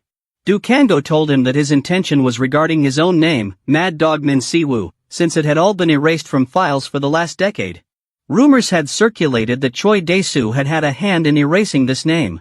Dukango also inform him that having erased his name, it had been done so effectively that among the subsequent generations of hunters, hardly anyone remembered his name or his exploits. Even he had forgotten his appearance beforehand. But the two had fought together at the master level before. But Siwoo had been forgotten after only 10 years. Dukango sensed something amiss here. Siwoo didn't hesitate and directly asked if he thought Choi Dae-soo and the demon race had reached some kind of agreement. Dukango wasn't sure. After all, Choi Dae-soo had always wanted to surpass Siwoo. So that was possible. Bree couldn't help but exclaim that those demon race were always doing shady things. Siwoo, on the other hand, began to think about Choi Dae-soo colluding with the demon race. Was he doing this simply to wipe out his existence? But if that was the case, Siwoo couldn't comprehend what the demon race benefited from this. If it was to retaliate for killing the Demon King, Siwoo thought that it was not worth it in the least. The face of Choi Dae-soo remained stuck in his mind. Dukango explained to him that it was not the moment to accuse, because after he went missing, the demon race had no movements at all. They'd even assisted humans in adapting to mana. Siwoo, upon hearing this, got angry, because if the demon race did not consider themselves as the superior species, in charge of all dimensions, then the war would have never happened. Dukango also agree with him in appearance, but he believed that they were trapped in the gate just like humans. Siwoo suddenly recalled Dukango as disciples. They were the people who knew this the best, and he asked him why he did not go inquire of them. He also reminded Dukango that all of them had dispersed, so this would not be easy. He smiled upon hearing, then said, wasn't Kang Yoa still in Korea? Du Kango remembered that 10 years ago, she was just a rookie, but now she had become the guild leader of Shinhwa, an S-rank hunter. He also distinctly remembered that Yoa had once highly respected Siwoo, but now she ended up under Choi Disu.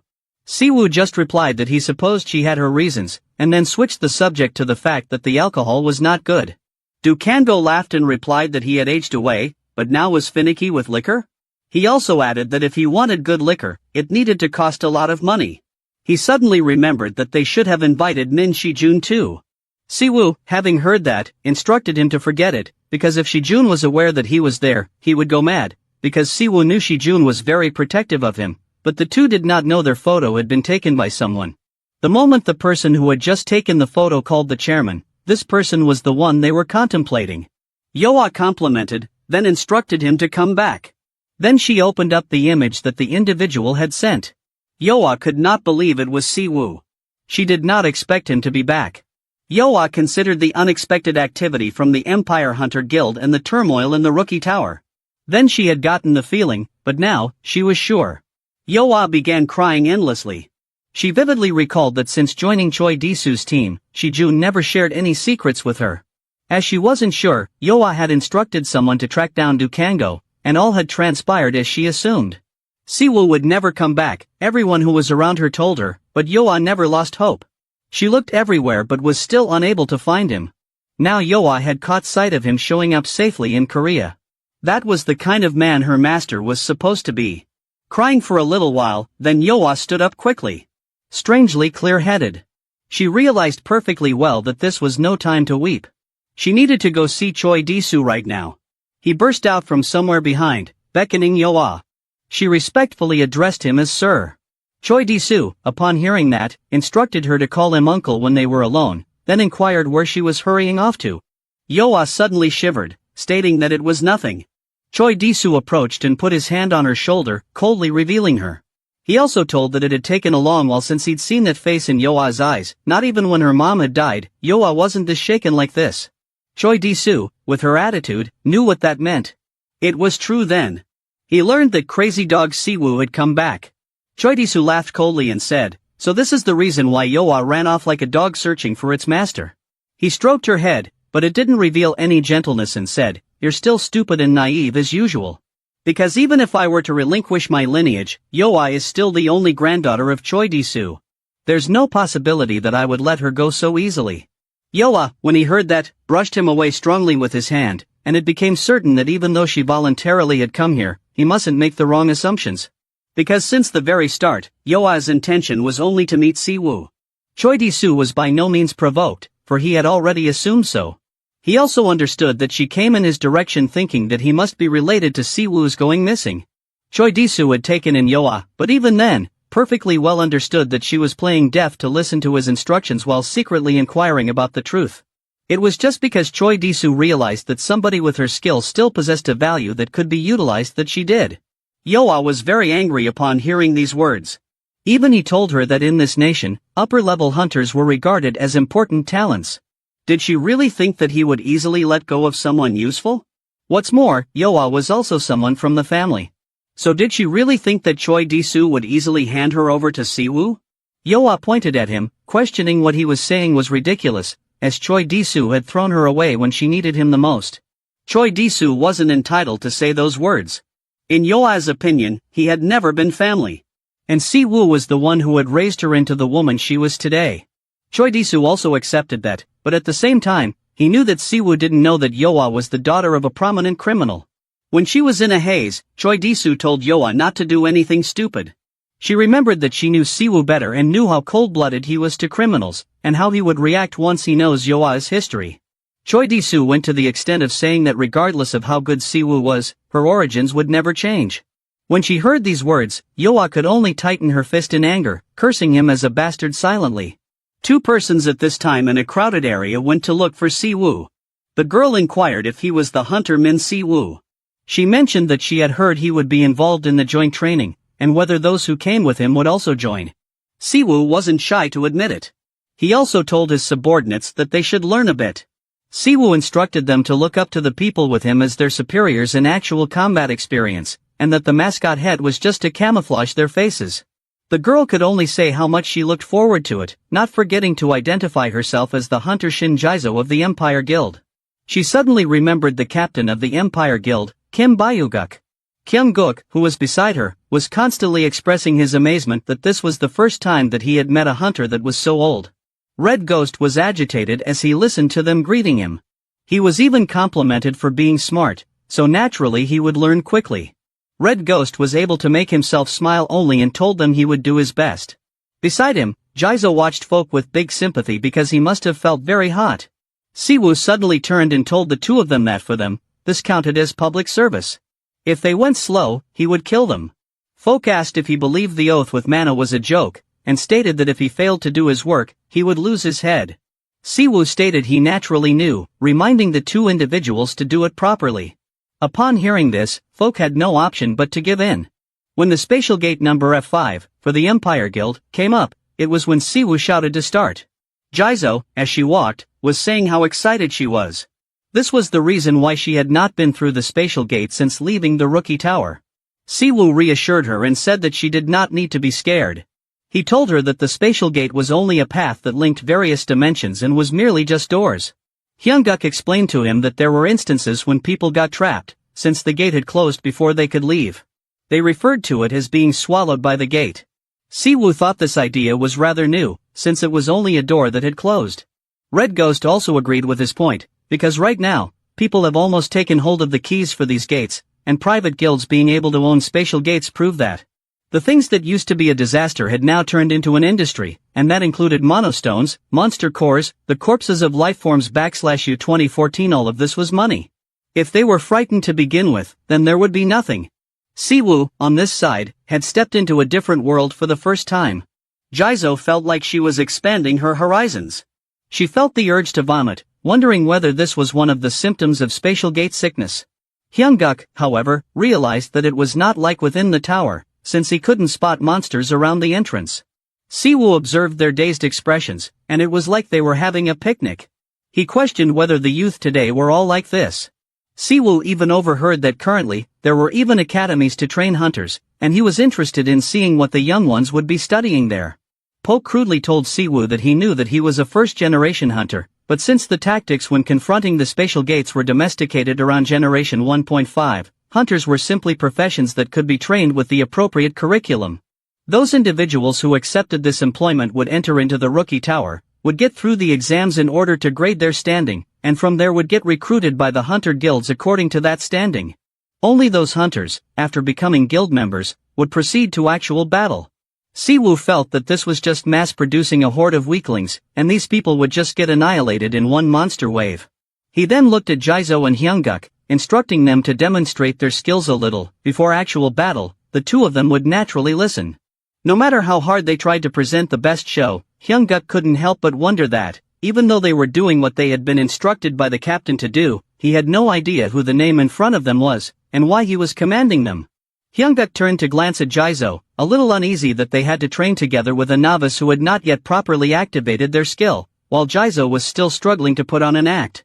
While she was celebrating that she had completed showing all of it off, an accident suddenly occurred. Jizo sat on the ground, dizzy and apologizing. Siwoo immediately instructed her to disregard those words, and handed something to her.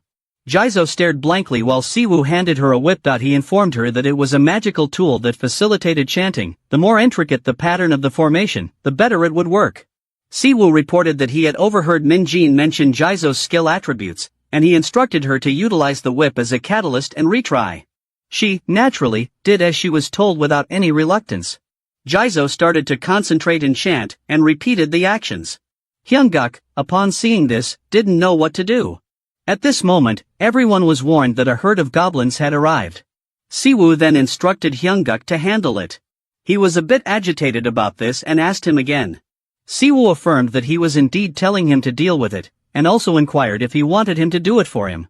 Siwoo reminded Hyunguk to just not get killed, and he had no choice but to curse under his breath on the inside. Red Ghost, watching Hyunguk employ a skill that was of the tracking type, sighed that it was a skill that was hard to employ, and at best, it was only B+ level. Even Pre could notice that his skill was utterly useless, and it was as if he was dancing about randomly.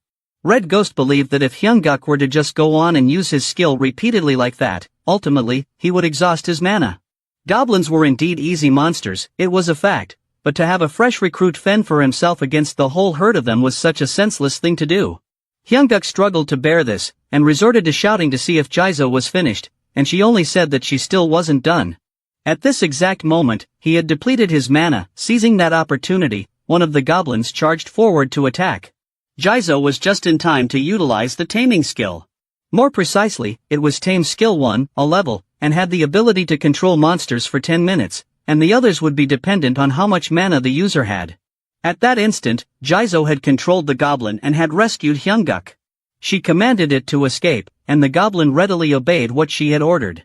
Jizo was thrilled that she had managed to do it, and looked at Siwo to see his opinion on her controlling skill. People knew that she was employing a controlling skill, which was a very uncommon type of skill. Red Ghost also knew that although she had a magic tool to back her up, the skill itself was also a relatively high level. Pri spoke up, complimenting that Jizo was promising, then stated the contract that it had with Siwoo. He also thought the situation was highly interesting, but he was simply curious. Siwoo asked Jizo what she was going to do with a controlled monster.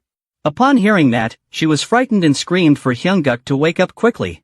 Her solution at that moment was to shout loudly for someone to come and rescue them. After finishing the training, Jizo approached Siwoo to thank him. She said that thanks to him, she understood how to use her skill. Folk felt like Jizo had lost half her life and wondered if she could even walk home. Siwoo instructed Jizo to tell Si-jin that she should ask another instructor if she couldn't. Upon hearing that, Jizo smiled and explained that she was really thankful. She confessed she had been too proud, assuming that awakening an ability and being a hunter were special. She always believed the higher the grade, the greater the person. Byungkook remained in a coma. Jizo went on, understanding that skills were merely tools, not who she was. Regardless of the sharpness of the sword she was wielding it relied on her, which made mana adjustment and retuning even more vital. Following Jizo's lengthy monologue, Siwoo told her it was a good thing she learned something. If Jizo was in need, she could ask Folk or Red Ghost. He saw unwanted visitors. Red Ghost asked if they belonged to another gang.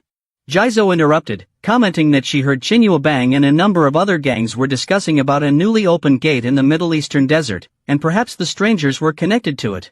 Siwoo vaguely mouthed Chinua Bang after having heard her. Jizo, noticing his distraction, summoned him.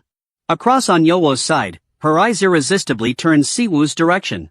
Even while her subordinates kept reporting that the gate found recently was unique compared to the others because when they and the Empire Bang encountered it, they saw the remains of the first hunter team to enter. The individual stated the hunters did not appear to be attacked by monsters since their bodies had no outside wounds, but their internal organs were smashed. Yowo was quite shocked. She thought it was odd, that something must have blown up from within them. As she was pondering, someone approached to welcome Yowo. Siwoo approached and called out her name outright. He teased that her master had come back, but she didn't even greet him. Yowo was taken aback for a moment, then smiled and welcomed him. Siwoo wished to inquire if she had time, but the moment he got there, Yowo interrupted him, telling him she had matters to attend to and excused herself to depart. Her subordinates were quick to follow suit. Fry took advantage of the moment to mock Siwoo at being rejected so abruptly, inquiring if he needed consolation. Red Ghost also condemned Yowo as impolite and asked Siwoo if she too was a discarded disciple. Siwoo confessed it but stated that wasn't what he was worried about. He was only worried about whether Yowo had cried. Siwoo recalled each time he found her hiding somewhere, crying by herself. Yowo would ask him to leave. Siwoo stated that she and Shurjen were the same age. Why be so disappointed at losing a match? He also wanted to know why Yowo hid whenever she cried. Siwoo would pat Yowo's head and say that everyone could see she was crying. Yowo would brush his hand away, scowling and saying Shurjen was his little brother and would learn better, while she was somebody whom he picked up along the way. Yowo said she thanked him for rescuing a hungry child, but she liked it better if he stayed out of everything. Yowo explained she knew Siwoo was tough and nice, but he wasn't her real brother. Siwoo ignored these words and kept patting Yowo's head with his two hands and saying he would do what he wanted. He smiled and told them they were born into this awful world already, so couldn't he select his own family? Siwoo promised to treat her as a real sister and asked if it would be better for her if she considered him a real brother. Yowo pouted upon hearing this and told him she didn't need that. Siwoo smiled and asked if he should double the strength of her training tomorrow so she would cry even more. Yowo scowled and asked if he wasn't already working her to the limit. Yowo walked, wondering how she had said it in half-joking manner, but she was sincere. She never wanted to be Siwoo's disciple or sister. Yowo wanted to be by his side as equal, to protect him. She wanted to become a comrade to support his cause. But Yowo knew that she had grown other feelings for Siwoo. She also knew she was the daughter of a criminal, an unwanted offspring but raised on the dirty money from robbery. Yowo didn't give herself permission to cultivate such feelings. Heart-wrenching as it was, she had to accept Seiksu was correct. Siwoo shouldn't be hanging around someone like her. Nonetheless, Yowo couldn't just stand by and do nothing. If she couldn't stand at his side proudly, then from the back, she would battle for the man who had provided her with a new life. This was when Yowo went to visit Shijan. He was quite taken aback by seeing her. Shijan told him that he should now be addressing her as the head of Xinhua Bang, but they were yet to start the meeting. Yowo couldn't tell why she had come. Yowo blurted out Shijan's name, explaining that she had something to tell. In a dimly lit chamber, Dokango explained that he did not suspect anyone. He declared that since the first gate opened up, the three emperors had always been on the front lines of combating the demons. At that time, when men were drunk with their newly discovered powers and society was in turmoil, he never despised the comrades who struggled for the survival of mankind. But still, if Choi Disu had made necessary bargains with the demons to restore civilization, Dokango was interrupted by Choi Disu. He explained Dokango did not have to beat about the bush and questioned whether Dokango had encountered Siwoo and had him declare that he was suspicious. Choi Disu explained that 10 years had taught Siwoo how to keep his tail between his legs, but Dokango, like all the others, had taken it the wrong way. Choi Disu explained that what he had been hunting was not peace among nations or prosperity for mankind. Reminding himself of the three emperors was causing him to laugh. Because what he desired was absolute authority, and mana had been granted to humankind. Choi Disu was desiring to take it to its utmost limit. His intention was to overcome the strongest and become more powerful still. Regarding his transactions with the demons, they were all for himself. Looking at the flag on the table, Choi Disu remembered how world leaders had shaken hands with the demons, not just for peace but for their own interests. And now, 10 years later, humanity had established a stronger civilization than before. He mentioned that Dokango also thought this was necessary back then, but now he was blaming him? Dokango was speechless after being questioned. He directly asked Choi Disu what deals he made with the demons and whether he was responsible for the disappearance and erasure of Siwoo's records. Choi Disu laughed and declared he did not have anything to conceal. If Siwoo had come back, he would get his chance to crush him once again. And if Dokango wished, they could confront each other head-on. A voice suddenly echoed, making Choi Disu jump. The individual stated he also had some questions to ask him. Siwoo regarded him indifferently from outside. He also did not forget to salute the individual in front of him. Siwoo gazed downward at Choi Disu from above and saluted him, his arm releasing subtle crackling lightning. The door directly in front of him broke into pieces at once. His frightening face and evil grin looked enlarged to him, eagerly greeting his name. Siwoo put one foot on the broken windowsill, grumbling that he was too high. He had planned to enter from the front door, but the procedures were slow and irritating. Siwoo jumped lightly inside, inserting his hands into his pockets, and spoke bluntly. He looked him straight in the eye and came to the point, asking Disu if he was the one who conspired with Pandemonium and pushed him into another world a decade ago. Disu was so enraged he gripped his head and laughed, not believing he had destroyed the place just to pose that question. Because he had sworn at him, Siwoo was not courteous either, taunting him as one eye, asking him to respond to his question straightforwardly. Disu suddenly burst out laughing at his conceited demeanor. He casually confessed that he had done it, even stating absurdly that he was still in one piece even after having gone to another world for 10 years. Immediately, something whizzed past his face, breaking a potted plant behind him. Siwoo threatened to murder him if he did not respond seriously, inquiring once more whether he had worked with the Pandemonium trash, whether he was the one who had killed young Minjin. Disu remained there, lifting his hand to wipe his face. The killing intent coming from him intensified, commanding him not to touch Yua and his disciples. Disu cleared his throat and smiled. And then he tossed his head back and laughed loudly. He glanced at where Siwoo was always radiating murderous intent that filled the room and applauded him. Disu also started to radiate his own murderous intent, demonstrating that he too had grown stronger in the last decade Siwoo had been in another world. He felt Siwoo was no longer his match anymore. His face turned more eager than ever to fight with Siwoo. Siwoo also exercised his power, sending beams of light flashing all around, ready to strike back. But before the two could engage, Dukango promptly stepped out and blocked them. He attempted to pacify both sides and calm them down, stating they were both SS rank hunters of the country and shouldn't be fighting foolishly. The onlookers standing around were puzzled and disoriented. He confronted Siwoo, scolding him, stating the Empire Bang was still keeping him safe because he was under HMCS's management. It was the time of the era of the rule of law, and fighting hunters would draw much public notice. He even deployed his younger brother to threaten him in order to make him cease and not continue to make trouble. Disu, his face full of murderous intent, complained that he was too strict. Then, he began to reminisce about the days when he could fight freely, kill and flaunt his power without being confined. Disu considered the present times to be extremely boring and dull. After a lot of rambling, he eventually came to the conclusion that he was not responsible for young Minjin's death. Meanwhile, Disu explained that he never touched Yua. She had approached him instead. Additionally, he facetiously said that all his disciples were worthless rubbish. With that, Disu went around and no longer argued with him, telling him to visit him properly the next time so he could have a place where he could go wild without inhibition.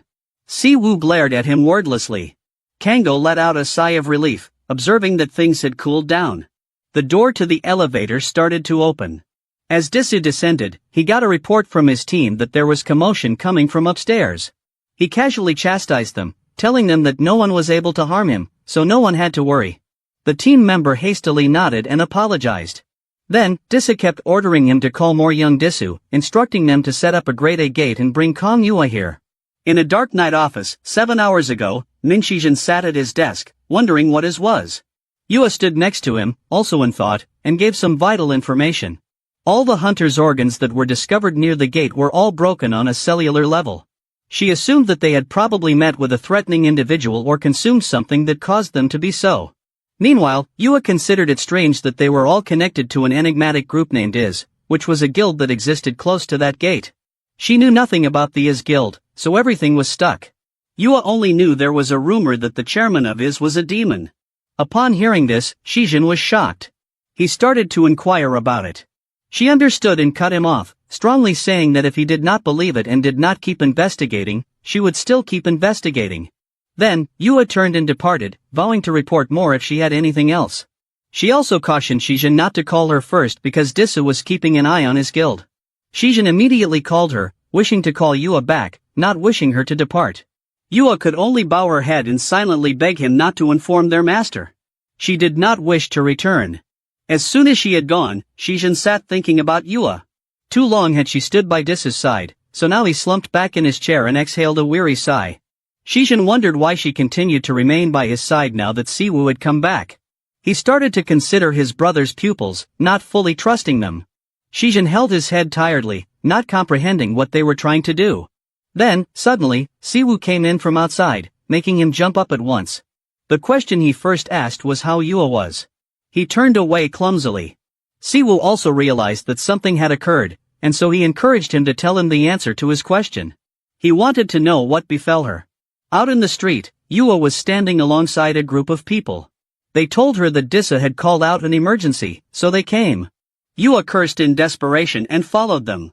Immediately after Min Siwoo went missing 10 years ago, in a decrepit old building, two individuals faced each other. Disu spoke, querying the individual in front of him whether he desired to assist him to blot Min Siwoo out of everybody's minds. Ekaton easily admitted it, having a slight irritability because Siwoo had sent the 4 archdukes of hell to the edge of extermination. He felt the power of the Demon King needed to be upheld unconditionally to control demons who have powerful, strong-willed dispositions. Thus, documenting that the Demon King almost lost to a human was a discredit and a danger to their hierarchy. Ekaton moved a couple of steps forward in order to bargain better with Disu. Disu was not influenced by Hikaton's arguments. He informed him that he didn't need to take the offer of one who was exiled to the outermost lands like Hikaton, the sort of man who had gained and overcome war losses.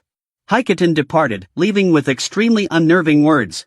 Subconsciously, he was also let down by this turn of events, wasn't he? He had opened up a new ability of immense power, but he was governed by rules and could not use it with the same freedom as earlier. Hikaton increasingly worked on the weakness deep within Disu's heart. He always wanted to battle the strong, didn't he? He issued an offer of assistance to aid him in reaching the height of Mana's ultimate capability, making Disso slightly wavering. His arms clasped around himself, wondering if they were simply doing this in order to destroy a record of the Demon King's defeat at the hands of a human being. He wondered also that if he grew stronger, it would be an even bigger threat to them, then why would they assist him? ActionToon chuckled as if he knew all of Disso's heart and mind. Demons had extremely long lifespans, much longer than humans, and all they wanted was the genuine meaning of magical power and the spatial portals linking the worlds. Disso bowed his head and did not respond. Noticing that he appeared unsure, ActionToon turned around and departed, stating that he would wait for the official response from him. Disso folded his arms and continued pondering the offer. Within the Moriong Association's private Ifrang gate, Disso was as stiff as a statue. The employee stood with his hands folded, informing that he had prepared an empty gate of no investigational worth. He also informed that they had closed off all public access to this gate, verifying no signs of life within. He turned his head and chuckled in admiration, inquiring if the invitation had been extended. He reminded him of the meeting tomorrow with some helplessness. Disso turned away uneasily. From behind, a voice suddenly rebuked, "You instructed me to take a business trip." Yoa put her hands on her hips, a little irked. "Now you're calling me to this godforsaken location." He gestured with his hand, instructing her to watch what she says. ABC also quickly understood and nodded goodbye, leaving when he waved his hand. Yoa approached him, not understanding what was happening. Her face clouded over when she heard him tell her she was connected to Min Siwoo's vanishing. Disso told her he had not replied and had not worked with the demons. But meanwhile, he did nothing to stop his presence from vanishing from the world. Yoa's expression turned black, revealing anger and confusion as he continued muttering to himself. He formed a channel of power in his hand, wondering if his earlier indifference had served to make him stronger, but that was not the case. Disso went after Yoa, shouting that she wanted to demonstrate that she was stronger than Min Siwoo. She darted to one side, swearing at him. She struggled to land on the ground, crying and asking what the demons were offering. Yoa was very uneasy knowing that his disappearance was connected to him. Deadly intentions slowly surrounded her. When she attacked, he just extended himself to stop her and remarked that she was similar to her mother. With her temper, her cowardice, and her slow brain, he started directing his attacks back towards Yoa, leaving her quite overwhelmed. An enormous explosion had occurred, dust flying up to cover the area. She was hurting when her entire body had crashed into a rock wall. Disso cursed that she was nothing but a tool to force Min Siwoo's murderous intention to its peak. Disso rubbed his neck gently as he told how he used to be incredibly insecure, but so did that insecurity vanish with Siwoo's vanishing, but it was an irreparable blot on his life. Disso believed this was the perfect chance to erase that memory. Yoa cackled derisively, assuming that he wouldn't fall for his ruse to rescue her, but Disso was certain he would. He raised his foot and trod on her shoulder disdainfully, laughing at Siwoo's laughable family game. Subsequently, Disso remembered his resolute eyes when he charged into his workplace, having the sense that he left too many things behind in that world. He trod more heavily, wishing to utilize Yoa as a spark to inflame Siwoo's craziness, although Min Jin's death as a youth had nothing to do with him. A chain progressively unfolded in Disso's hand. He used it to bind Yoa tightly, and she gritted her teeth with pain. Observing her repeatedly trying to break free, he burst out laughing, telling her not to squirm in vain since even an S-rank hunter could not easily get out of his chains. Disso smiled extremely wickedly, clarifying how it was done.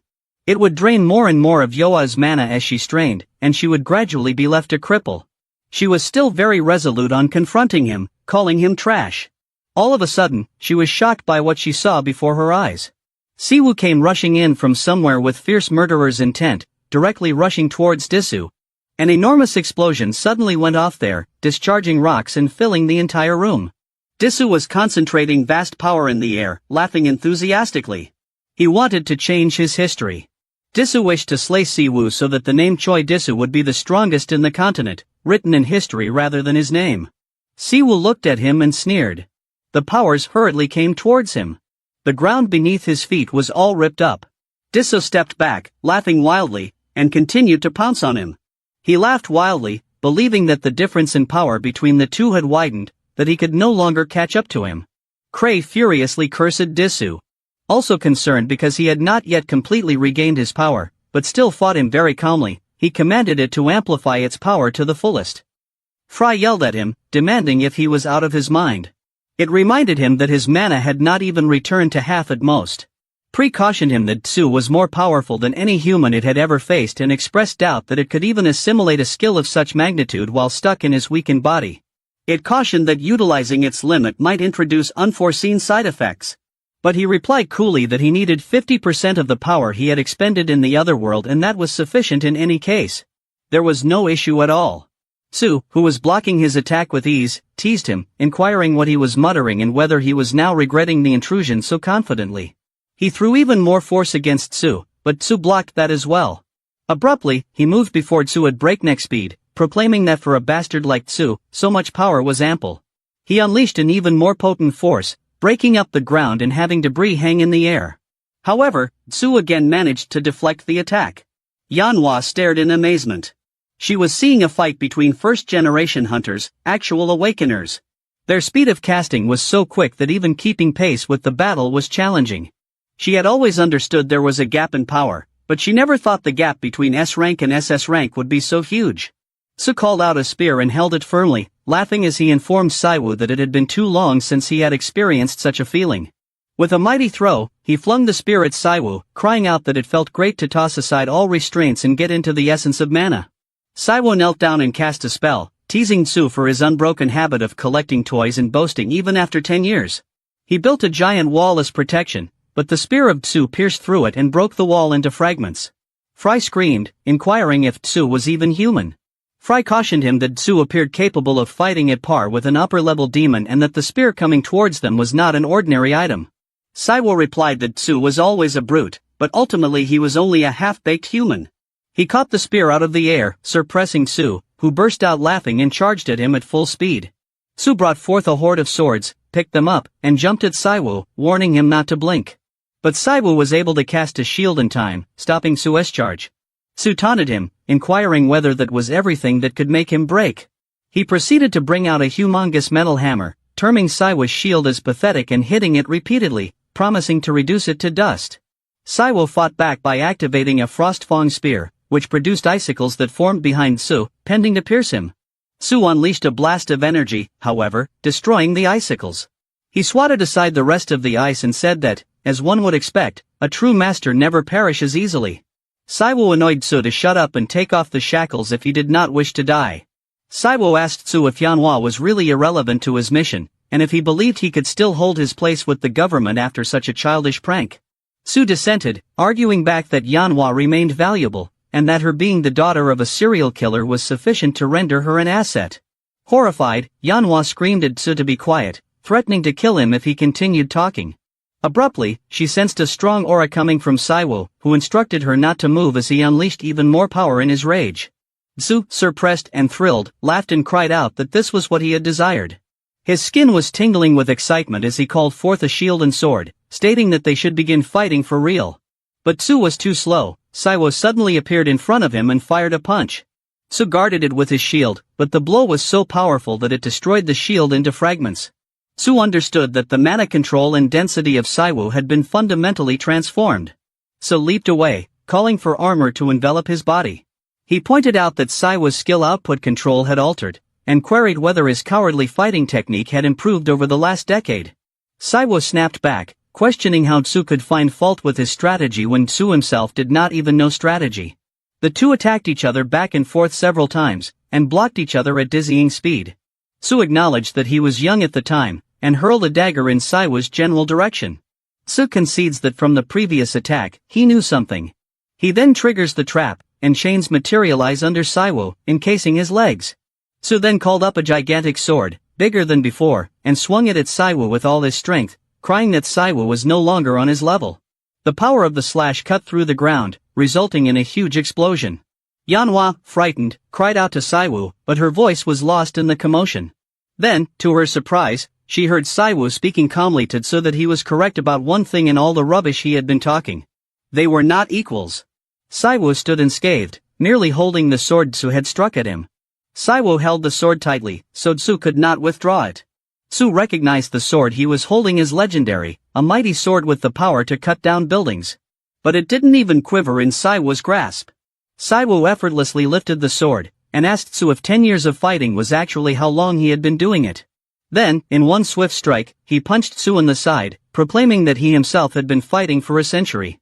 The punch knocked Su flying, knocking him to the ground. Su laughed despite the punch, saying it was really fun. He couldn't even recall when last he bled. Su got up and questioned whether Saiwoo had been withholding his mana for that single punch. He pulled out his watch, a regulator that limited his power, and instructed Saiwoo that if he was being serious, he would have to respond with all of his power too. Saiwoo discarded the greatsword and channeled part of his power into his hand. Su described that 5 years before, all officially recognized SS rank hunters around the globe had been mandated to wear the bracelet. It limited mana, physical skills, and abilities to prevent huge damage to society. Without government approval, removing the regulator would immediately label them as criminals. Su then discarded his watch, liberating his stats from limitation. He mocked, referring to the bracelet as a dog collar, and taunting Su as a beast who only knew how to fight. He inquired if Su had ascended to his level only to receive government sanction for a dogfight. Su, clearly enraged, informed Saiwoo that he was underestimating himself. With a grin, Su asked if Saiwoo actually believed that was the sole reason he was present. He then released all his power, his aura causing the ground surrounding him to shatter. Su bellowed that there hadn't been anyone worthy of testing his strength against. Not until now. Saiwoo calmly let loose his own aura, daring Su to demonstrate what he could do. Their auras crashed together, releasing a force of destruction that ravaged the air around them. The raw power of their encounter was enough to make the ground split and the gate shake. Manhwa staggered as the whole gate shook. She knew that even the collision of their mana would be enough to destabilize the place. They would destroy the gate at this pace, and innocent lives might be lost. Desperate to put an end to the battle, she gritted her teeth and managed to snap free from the chains holding her back, aware that she needed to interfere no matter what. Saiwoo and Su, however, kept going on with a full force of attack. They traded punches, each punch blocked or parried with precision. But it was Su who was having a tough time keeping up. He smashed the ground using his hammer and launched enormous heaps of rocks at Saiwoo. But Saiwoo dodged the attack with a flash of lightning, being too fast for Su to hit. Fry, observing from inside Saiwoo, commented that its stomach ached, but conceded that the power was incredible. Even at half strength, Saiwoo's maximum power was on another level altogether. This, Fry announced, was how skills were meant to feel. The F-rank gate shook as Saiwoo and Su's overbearing powers continued to conflict. Despite unleashing his limits, Su couldn't keep up. He spit blood out, understanding that even after taking away his limitations, the distance between them was as vast as before. Unable to believe this, Su called upon an army of swords, maniacally laughing and cursing as he did. He took up a black blade next to him and flung it at Saiwoo, telling it to dismember him. The blade was turned into an abomination tiger, which took a chunk of Saiwoo's arm in its jaws. Saiwoo knew it to be a monster trapped in an artifact. With no time to waste, Saiwoo used a magic circle and instructed Fry to trigger the tamer skill. Fry obeyed, and the tiger at once turned against Su, knowing that Saiwoo was now its master. Su, enraged, cursed Saiwoo as a bastard and activated another level of power, set on continuing the battle. But before they could fight again, Manhwa arrived, yelling at them to desist. She asked if they had both gone mad and instructed them to take a look around. The gate was about to collapse, and the sheer volume of magic pouring out could have disastrous effects if it entered the outside world. Manhwa cautioned Su that even he would not be able to avoid blame if that occurred. She reminded him that an international tribunal would make him responsible. Su called her an arrogant brat, but Manhwa stood firm. She showed him that during Su's losing control, she had made a call to the Hunter Association as well as the HMCS headquarters. It wouldn't take long before they arrived and opened the gate. She asked them to stop the fight there and then. As she approached Saiwoo, he said nothing, his expression inscrutable. Then, Su's watch beeped as someone called him. He picked it up, irritated, and heard the voice of Edward from the HMCS headquarters. Edward told him that the situation was urgent and required his immediate presence. Su swore under his breath but promised to be there. As he was about to leave, Su turned and made a cold comment that this was the reason why wild animals were never to be adopted. He stated that he had lost interest and told them to leave. As Su exited through the gate, Manhwa felt relief coupled with fear. She fell to her knees, shocked that Saiwoo, the last person in the world she ever wanted to know about her family, now knew the truth. She had never wanted to betray Saiwoo's sincerity and generosity, even to the point of death in order to protect her secret. Tears began to form in her eyes as she couldn't help but wonder what she could possibly say to him now. How was she to tell him that the disciple he had fed, nurtured, and cared for was the daughter of a criminal? All these thoughts whirled in her head as Saiwo came to her. He stooped down by her side, his voice soft and warm, inquiring if she was all right and if she was injured. Yanhua was amazed at his goodness even in the midst of all that had transpired. Overwhelmed with emotion, she clutched him tight, sobbing uncontrollably. Saiwo, always cool, just patted her on the back and jibed her, telling her that she had way too much energy. Moments later, in Sue's office, he chided Edward over a video call. Sue disputed that he did not know why Edward made such a fuss over the words of one hunter. He reaffirmed that he had not violated any laws, and cited that the overreaction of the hunter created undue confusion at HMCS headquarters, so the whole incident was their fault. Sue questioned if it was excessive to react to something as trivial as light training within a closed gate. Utilizing Edward C. Blackwood, vice president of HMCS International Headquarters, Sue waited for a reply. Edward coolly elaborated that the scenario would have been otherwise if Tsk had not removed his restraint bracelet. He reminded Sue that SS-class hunters were absolutely not allowed to conduct personal fights, a policy which clearly irritated Sue. Edward went on to inform him that any lifting of such a prohibition needed to be brought to the Hunter Association or HMCS. The application of magic power on an HMCS allied hunter justified investigation, and as a national leader, Sue could even be put before international court. Even assuming no infractions took place within his native country, there were ample reasons for concern under international law. Yet Edward said with a grin, during times of peace, no need was seen to stir unnecessary social turmoil about a trivial affair. He genuinely asked Sue to personally take care of the issue himself in Korea. Edward got up and clarified that even if they were going to overlook the issue, they still had to hear from all parties concerned in order to know what was happening. This implied that they would have to sit with the man Sue had disagreed with. Sue, being suspicious, asked whether Edward was finally going after Saiwo. Edward just said that he would visit Sue in Korea before hanging up. Sue was fuming with shame, thinking it was shameful. He thought back into the past, remembering how 10 years ago he had sensed the disparity in strength between him and Saiwo. At that time, the difference hadn't been so bad. He had been within reach to Saiwo's level. Sue had been sure that this time, he would be better than him. But in the 10 years Saiwo had been away, Saiwo had increased his strength exponentially, as if he had transformed into a completely different person. Sue couldn't believe the huge difference between them now. He was curious to know what Saiwo had been doing all these years and how long it had been since he last experienced the rush of fighting without inhibition. Seated, Sue knew that the power he had gained during his time bound by chains was not sufficient. After so long, he finally had something worth fighting to break free from again. With a combination of frustration and determination, Sue welcomed the return of Saiwo, the mad dog. A week later, at the Azure Blossom Guild headquarters, Saiwo asked Yanhua why she had been missing. He inquired why she had not come to greet him when he was there, even if the reason was superficial. Yanhua blushed and admitted that she had no alibis, and said that for her, simply knowing he was back was enough. Saiwo groaned at the frustration, and inquired whether she had been able to find out anything about Minjun while he was away. The query left her shocked. Yanhua apologized, stating that she had not found anything. She explained that everyone could see that nobody in the country was involved, and Sue only retained her for his own interests. She further stipulated that she had not discovered any indication that Sue was plotting against his siblings or his disciples. She panicked and maintained that her observation was not skewed by Sue being her blood relation. It was purely circumstantial evidence and what she had seen up to that point. Saiwo just said that he knew and stroked her head softly. He calmed her down, saying that if Sue regarded her as family, he wouldn't have done these shameful things to her. Yanhua smiled and told him she was fine now because he had already cured everything.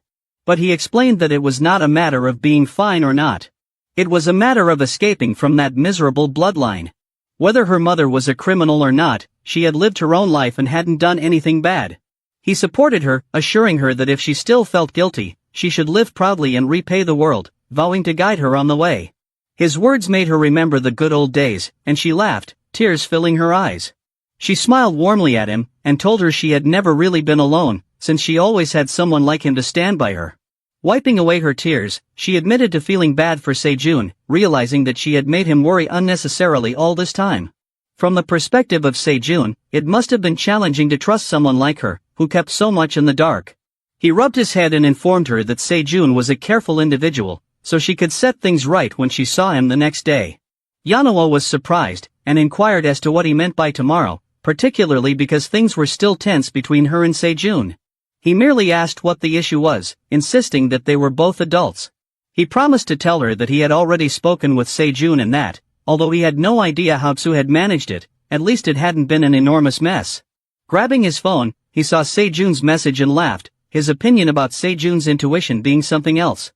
But he also spotted 9 missed calls from HMCS.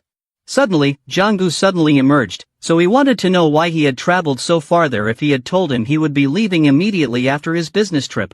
Jonggu yelled that it was an emergency and reproached him for not returning his call, inquiring whether he knew how long he had been looking for him. Gunho also arrived at that moment, and told him that he had received a call from HMCS International Headquarters.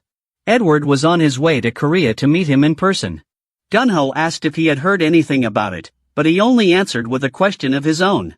Did Edwin hear about it? He was clearly irritated upon hearing the news. When he queried whether Edwin gave a reason why he had gone, Gunho said there had been a gag order for the whole branch for the case so no information could be released. Jonggu, in amazement, asked rhetorically if Siwoo himself knew the vice president of headquarters.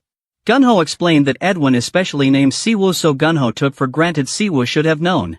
He also mentioned that this was the first time something like this had occurred in the history of the HMCS Korean branch. Gunho pressed him for answers, but Siwoo apologized, saying that if there was a gag order, there was nothing he could say at the moment. Gunho agreed with this, and told him that the headquarters would call him once they had a concrete timetable, so he could wait patiently for now. As Gunho pulled Jonggu away, he leaned in and told Jonggu to try and find out what was going on, either by brown-nosing Siwoo or using all his connections. Gunho also leaned in and asked him questions about Yanhwa's affair with Daesu, and why she and Siwoo were sitting together so naturally. Jonggu just said that he didn't know. Yanhwa saw that the HMCS members were whispering and informed Siwoo that he should go back, since there would be many eyes on him for a while. A few minutes passed, and they walked on the street when he questioned Yanhwa why she suddenly wanted to send him off. She answered that his grace was heavenly, and that she was going home from work anyway. Then he asked what she would do from then on. She replied that if he did not mind, she would take his cue. She also confessed to finding it difficult to believe Minjin's suspicious death, and promised to do everything in her power to assist. In spite of looks, she reminded him that she was a proper guild leader. They were cut short when a black car with dark windows came up in front of them. Siwoo was visibly upset, but Yanhwa prevented him from going up, seeing the car. Someone inside rolled down the window and commented that even after knowing everything, they had decided to back down, labeling them, no fun. When the window went all the way down, they saw that it was Daesu. Daesu instructed him to enter the car, which immediately made Yanhwa furious. She asked Daesu what kind of foolishness he wanted after doing his previous prank. But Siwoo just spoke up quietly and asked Daesu why he should go along with him. Daesu replied that if they were going to continue their ridiculous master-disciple routine, they had better listen carefully. Yanhwa, angry, demanded of Daesu if he thought this was a joke, but Siwoo intervened, telling her that this was where she had to stop. He promised to get in touch and headed to the car, getting in and closing the door. The car drove off, leaving Yanhwa standing alone on the street. On the highway, in the vehicle, Siwoo informed Daesu that he had some nerve and inquired if he wasn't ashamed after being beaten like a dog. Daesu chuckled, reminding him and correcting him that their fight hadn't been resolved. Had Yanhwa not intervened, Daesu asserted, he could have finished it for good. Daesu spoke further, saying things had just become interesting because of Siwoo, that he would soon give them a proper international platform to settle their score. Siwoo laughed, instructing Daesu to piss off and expressing shock that the likes of him could ever be a president. At that moment, Daesu mentioned pandemonium out of the blue and got Siwoo's full attention. Daesu went on to explain that just because the world thought pandemonium was lost, there were still remnants of the group found throughout the world. He admitted that since Siwoo went missing 10 years prior, demons had contacted him via their organization, even requested that he eliminate all evidence that Siwoo had ever lived. This told Daesu that Pandemonium had indeed been monitoring Siwoo. Daesu asked Siwoo if he believed Pandemonium was only a cult playing with forbidden forces or the clandestine pawns of demons. Siwoo did not say anything, so Daesu went on. Once Pandemonium had been destroyed and the demons pushed all the way up to the far north, all evidence of them had disappeared. Even so, world leaders like Daesu had been paying close attention to any demon movements. There had been no strong leads, however, until recently. Daesu informed that there were some accounts of a group of half-demons in the Middle East desert. Siwoo inquired if he heard it right. Half-demons? Daesu assured that those were humans who had had prolonged exposure to demons or children born of intermarriage between demons and humans. Unlike full-blooded demons, they didn't have horns or wings, but they had black mana. Daesu further added that this was all he had learned from government officials. He said that the more difficult the terrain, the greater the chances of high-level gates occurring, and it would be hard for foreign forces to investigate. Daesu then inquired of Siwoo whether he had joined the demons during his 10 years of disappearance, pointing out the black mana Siwoo had employed in their fight. Siwoo vehemently denied it, but Daesu playfully goaded him, reminding him how much he once hated demons. But when it came to the point, Daesu ventured, Siwoo was just as desperate for power. Siwoo demanded to know if Daesu actually thought that and told him to pull over if he had nothing more to say. The vehicle stopped on the road and he got out. He explicitly told Daesu that he was not to misinterpret his motives. He clarified that he was not interested in joining forces with dirty demons or satisfying a war-mad crazy person like Daesu. He told Daesu to leave the show off, yet offered that if Daesu ever needed to die, he was to call him. And in the process, Daesu should kneel and apologize to Manhwa. Daesu, though clearly upset, smiled, and replied that he knew Siwoo had his own faults, but to waste time on puny ones who would never hope to catch up to his level, not even in 100 lifetimes, was foolish. Daesu shut the car door with a warning that one day, Siwoo would regret what he did. The vehicle sped off, leaving him by himself to reflect on the discoveries regarding half-demons and Crow. The following day, at the HMCS building, the personnel was abuzz with activity, surpressed to welcome representatives from the HMCS World Headquarters. Speculation hung in the air as individuals wondered whether this was an ordinary inspection or something more meaningful. Nobody had any definite answers. In the branch chief's office, Gunho thanked Edward for taking the trip and introduced Siwoo as a new hire with the HMCS Gangbook team. Edward welcomed Siwoo graciously, but Siwoo questioned nonchalantly what kind of prank this was, surprising Gunho. Gunho promptly reminded Siwoo of his status, but Edward interrupted, asking Gunho to leave and allow them a moment alone. Gunho, however confused, complied, aware that intervening could ruin his opportunity to establish relationships with someone from headquarters. Gunho promised Edward he would wait outside and call if there was any problem. Leaving without knowing what was going on, Gunho chose to trust Siwoo. After Gunho and the others had left, Edward lost his temper, cursing Siwoo as a bastard. When Edward grabbed his collar, asking him where he had been for 10 years, Siwoo requested that Edward remain calm and Edward finally released his grip, cursing under his breath. Edward conceded that at least Siwoo had come back but pressed him once again about where he had been all this while. Siwoo let out a sigh, knowing he had no other choice but to recount everything again. He motioned for Edward to take a seat first. A minute later, after Siwoo finished explaining his tale, Edward admitted that the concept of another dimension and a different stream of time seemed far-fetched. But given the gates that had opened on Earth, it wasn't completely impossible. Edward thought back to how Siwoo was once a prominent figure in the world, yet now his presence had become shrouded in forgetfulness. Being reunited with Siwoo made Edward think that the mist over his recollections was finally clearing. Siwoo added that Edward did not take long to recall him, given he had just learned his name. Edward replied that he could never forget a person who had saved his life hundreds of times in the tumultuous days of the past. Siwoo thought Edward's words were a bit too much and asked how he and Manhwa had even come into contact. Edward said that HMCS headquarters was now spearheading a joint investigation with different guilds around the globe, and Manhwa's guild was among them. Manhwa had made a name for herself in a recent case, which was how Edward had obtained her contact information. Edward then asked Siwoo if he was currently at the HMCS Korea branch and offered him a position at HMCS headquarters. Siwoo declined, suppressing Edward, who asked why he didn't want the opportunity. Siwoo simply replied that he saw no reason to. Edward urged him to rethink, stressing that a person like Siwoo had to be on a larger field. He added that he desperately needed a reliable right-hand man. Siwoo appreciated the trust but went on to clarify that he was already doing his own investigation. Edward agreed headquarters could help with that, citing the broad investigating powers they had. Siwoo promised to consider it and asked what the joint investigation was. Edward said that there had been a hunter group massacre within and outside of a newly found gate in the desert. Although people would typically attribute it to monsters, poisoning was the result of the autopsy. The hunters all died after consuming something, and according to their research, they suspected illegal enhancement pills. Siwoo was clearly shocked by this news. He inquired of Edward if he meant an awakener drug. Edward affirmed and stated that there had not been an official announcement yet since they still did not have concrete information regarding the substance or its distribution network. Nevertheless, in fact, the Central Bureau had been conducting a covert investigation into a series of awakened deaths that had been happening globally for the last 6 months. Edward told him that autopsies throughout the investigation indicated one thing in common. The internal organs of the victims had burst at the cellular level.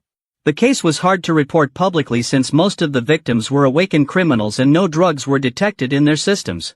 Luckily, a witness had emerged in China about a similar occurrence. As described by the witness, the deceased awakeners had breathed in black powder prior to showing berserk behavior and finally self-dying. Individuals who had breathed the powder had displayed unimaginable extents of mono-release and improvement of skills, playing nearly like human suicide weapons, annihilating anything around them prior to bursting into pieces. He inquired from Edward whether this implied that the black powder was an illegal awakener booster drug, and whether it had anything to do with the recent desert incident.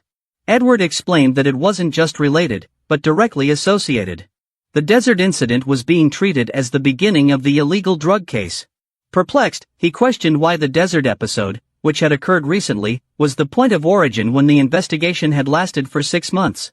Edward told him that a gate had been found in the desert, with an enormous number of casualties. At the entrance, the Azure Blossom Guild had first acquired the original shape of the black powder.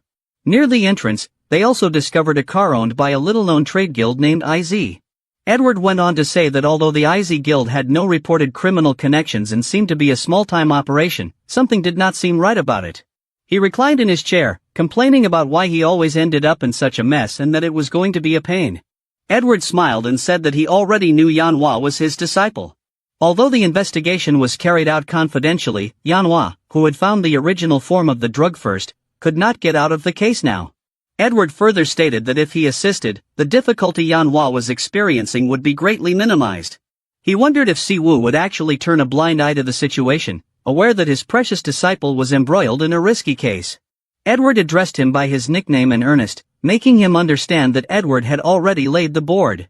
Grudgingly, he consented to assist, partly because he had business in the Middle East too. This cheered Edward up, and he eagerly vowed to do whatever he could to help if Siwu would share his strength.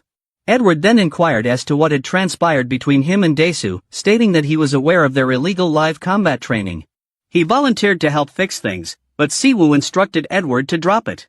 He reasoned that though Desu was a power-drunk piece of garbage, at the end of the day he was human too. The next morning, Si-jin came home to his house to see him packing up and asked whether he was joining the Central Bureau's global probe. He did, stating Edward had requested his favor in person. Si-jin admitted he knew Edward but questioned how he had even gotten in touch with him. He replied that it was a long story and suggested Yanhwa would explain the details later, which surprised Si-jin. Before Si-jin could ask why Yanhwa was suddenly brought up, his phone rang. Si-jin answered and walked away, asking Yanhwa how she had even gotten his number. Fry, being the curious one, asked where they were going this time. He replied that the first place they were going to was Europe, where the Central Bureau's base was situated. Fry wanted to know if they had chicken there, and he presumed that they likely would. Fry then inquired if he was going to test their mana like he did last battle, leaving him in the dark. He jokingly questioned Fry why it was important and whether Fry cared about his mana supply running out. Fry snapped back that it was not about the mana supply but an anomaly happening to him. He inquired as to what Fry had meant, and Fry told him that since he came back to Earth, the more comfortable he became with Earth's mana and the more output he produced, he had lost control. Fry theorized that dimensional travel had impacted not only him, but Fry as well, and the battle where he had strained his mana production to the breaking point had probably caused the problem. Fry explained that because they had entered into a contract in the other world, Fry would not attack him. But the more his mana healed, the more severe the loss of control would be. Later on, if Fry lost total control, they couldn't predict what side effects would result. There was even a chance that he wouldn't be able to employ his power at a pivotal time. He considered this for a moment before answering that he wasn't so much counting on Frey's power right now, so it didn't concern him. This upset Fry, who wanted to know if he was implying that he didn't require Frey's power.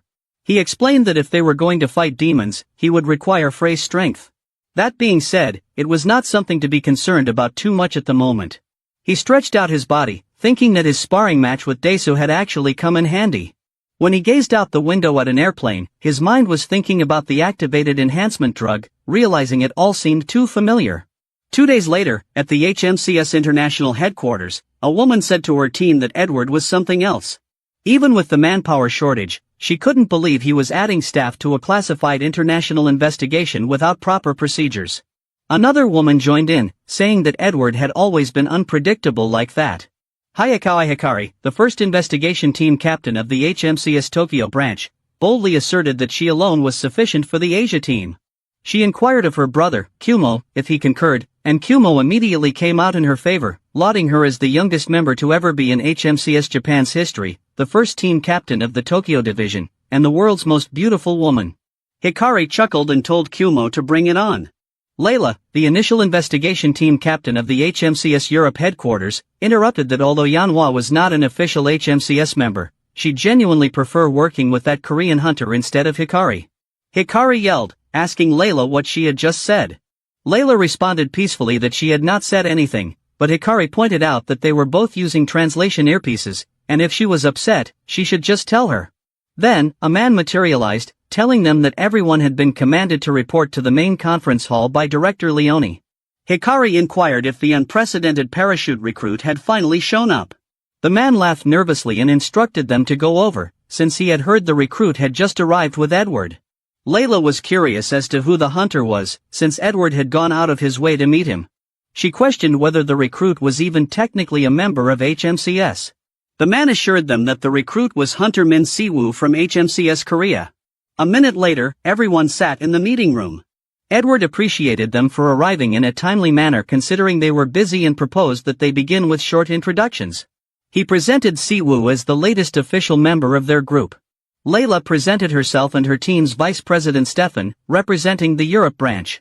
Hikari presented herself and Kumo, her right hand from the Asia branch. Edward said that since the case was urgent, they should come straight to the point. With a new member to the team, they had to re-look at the details. He requested Layla to give a summary of the case in a nutshell, to which she agreed and got up. Edward reminded all that even though they already knew the details, they should be very careful about leaks since it was a classified investigation. Edward's secretary suddenly knocked on the door and told him it was time for his next appointment. Edward rose, affirming his confidence in their fine work, and departed the meeting room along with his secretary. The room was silent until Layla cleared her throat and said they should proceed with the briefing. She began by discussing case number A3942FC, or the illegal awakener enhancement drug case. Their investigation team conducted the field investigation at the location where the original material was initially discovered. The first gate discovered at the location was rated A. 6 awakener bodies had been found near the gate, and autopsies revealed they experienced internal damage similar to victims in previous attacks. The awakener enhancement drug was discovered among the victims' bodies. The gate itself had signs of combat only at the entrance, with nothing out of the ordinary inside. Because no awakener enhancement drug was discovered inside the gate, its degree of risk was still being evaluated. After the investigation was finished, a determination would be made regarding whether or not to go ahead and clear the gate. Layla included that a car from the trade guild IZ had been discovered in the area. On probe, IZ was found to be a small-scale legal guild in the Middle East with no significant aberrations, thus, their unit would primarily conduct an in-depth investigation within the gate, and a detailed field inquiry within the area. Having completed her briefing, Layla inquired if there were questions. He said that he had already heard the facts, so he did not have questions regarding the case itself. However, he inquired if there was any information regarding demonic creatures or half-demons. Layla was puzzled and queried whether he meant to say that they were on the case. He clarified that he was not indicating a direct connection, but believed it to be worth questioning in case. He went on to say that if the drug was entirely man-made, it would not have been so challenging to trace where it came from. If made through skills, a tracking-type awakener would have identified it much earlier. This suspicious the trade guild, and he asked if there was anything on IZ guild from previous cases. Hikari cut in, expressing her confusion and asking why he was raising unrelated issues. He replied, calmly, that whether it was or not would only be ascertained after investigating. He said he had raised it because of some information he had found. This only enraged Hikari further, who hubristically demanded to know how a simple Korea branch hunter like herself, having been introduced in the middle of the investigation, could possibly be privy to information that the headquarters themselves hadn't even talked about. She continued by declaring it ridiculous. Hikari went on in tirade, asking if the headquarters would already have taken up the matter had it really been a vital lead. She criticized him for being outside of the alliance, and not even a well-known rancor hunter, for it was absurd that a person like him was parachuted into an international investigation. He was now suddenly saying demon entities could be involved, and it was getting on her nerves. Hikari angrily reminded him that humans and demons had been in cooperative relations for more than 10 years, and bringing in archaic racial biases into the investigation was not acceptable. She wanted to know who he thought he was to say such things. He kept quiet, not reacting to a single word. Layla yelled at Hikari to stop, and Stefan stepped in, asking everyone to calm down. He emphasized that there was no need for hostility so early in the investigation. Layla agreed, reminding them that as top representatives from their respective branches, they should prioritize the case over personal conflicts. This calmed Hikari down slightly. Layla then asked him to focus on the investigation itself, to which he agreed, stating he understood. She moved on to outline the next day's operation in the desert area. Hours later, Layla completed briefing them and told everyone to be prepared for the day of departure. Layla, Stefan, Hikari, and Kumo exited the meeting room.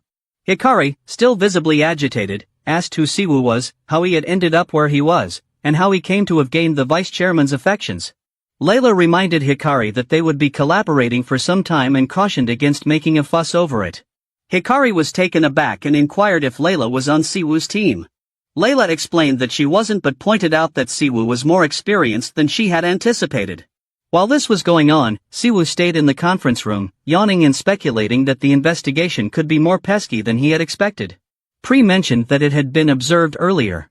Siwoo had no social conscience and was an absolute recluse. Siwoo clarified that he just did not like pomp. Someone drew near to him, saying he had made quite the dramatic entry. Siwoo mentioned that it had taken Edward long enough to arrive and commented that the vice-chairman must be extremely busy. Edward took a seat, labeling the International Investigation Agency as being more like a circus than anything else. He went on to describe that although they termed themselves Awakeners, they were more a group of lunatics scattered about with bombs. Nothing was different in the last decade. Chaos continued to surround them. Siwoo got up, reminding Edward of the fact that great power demanded great responsibility, something that was difficult to grasp unless one was there to witness it. He headed towards the front of the room as Edward inquired how he liked his team members. Siwoo scanned the documents and responded that they were a bit frustrating, but he did not care provided that they did not get in his way. Edward smiled, observing that certain things never varied. Siwoo was just as he had been a decade earlier. Edward reminded him that tomorrow's operation was merely a standard site survey and that he should not make too much of an issue.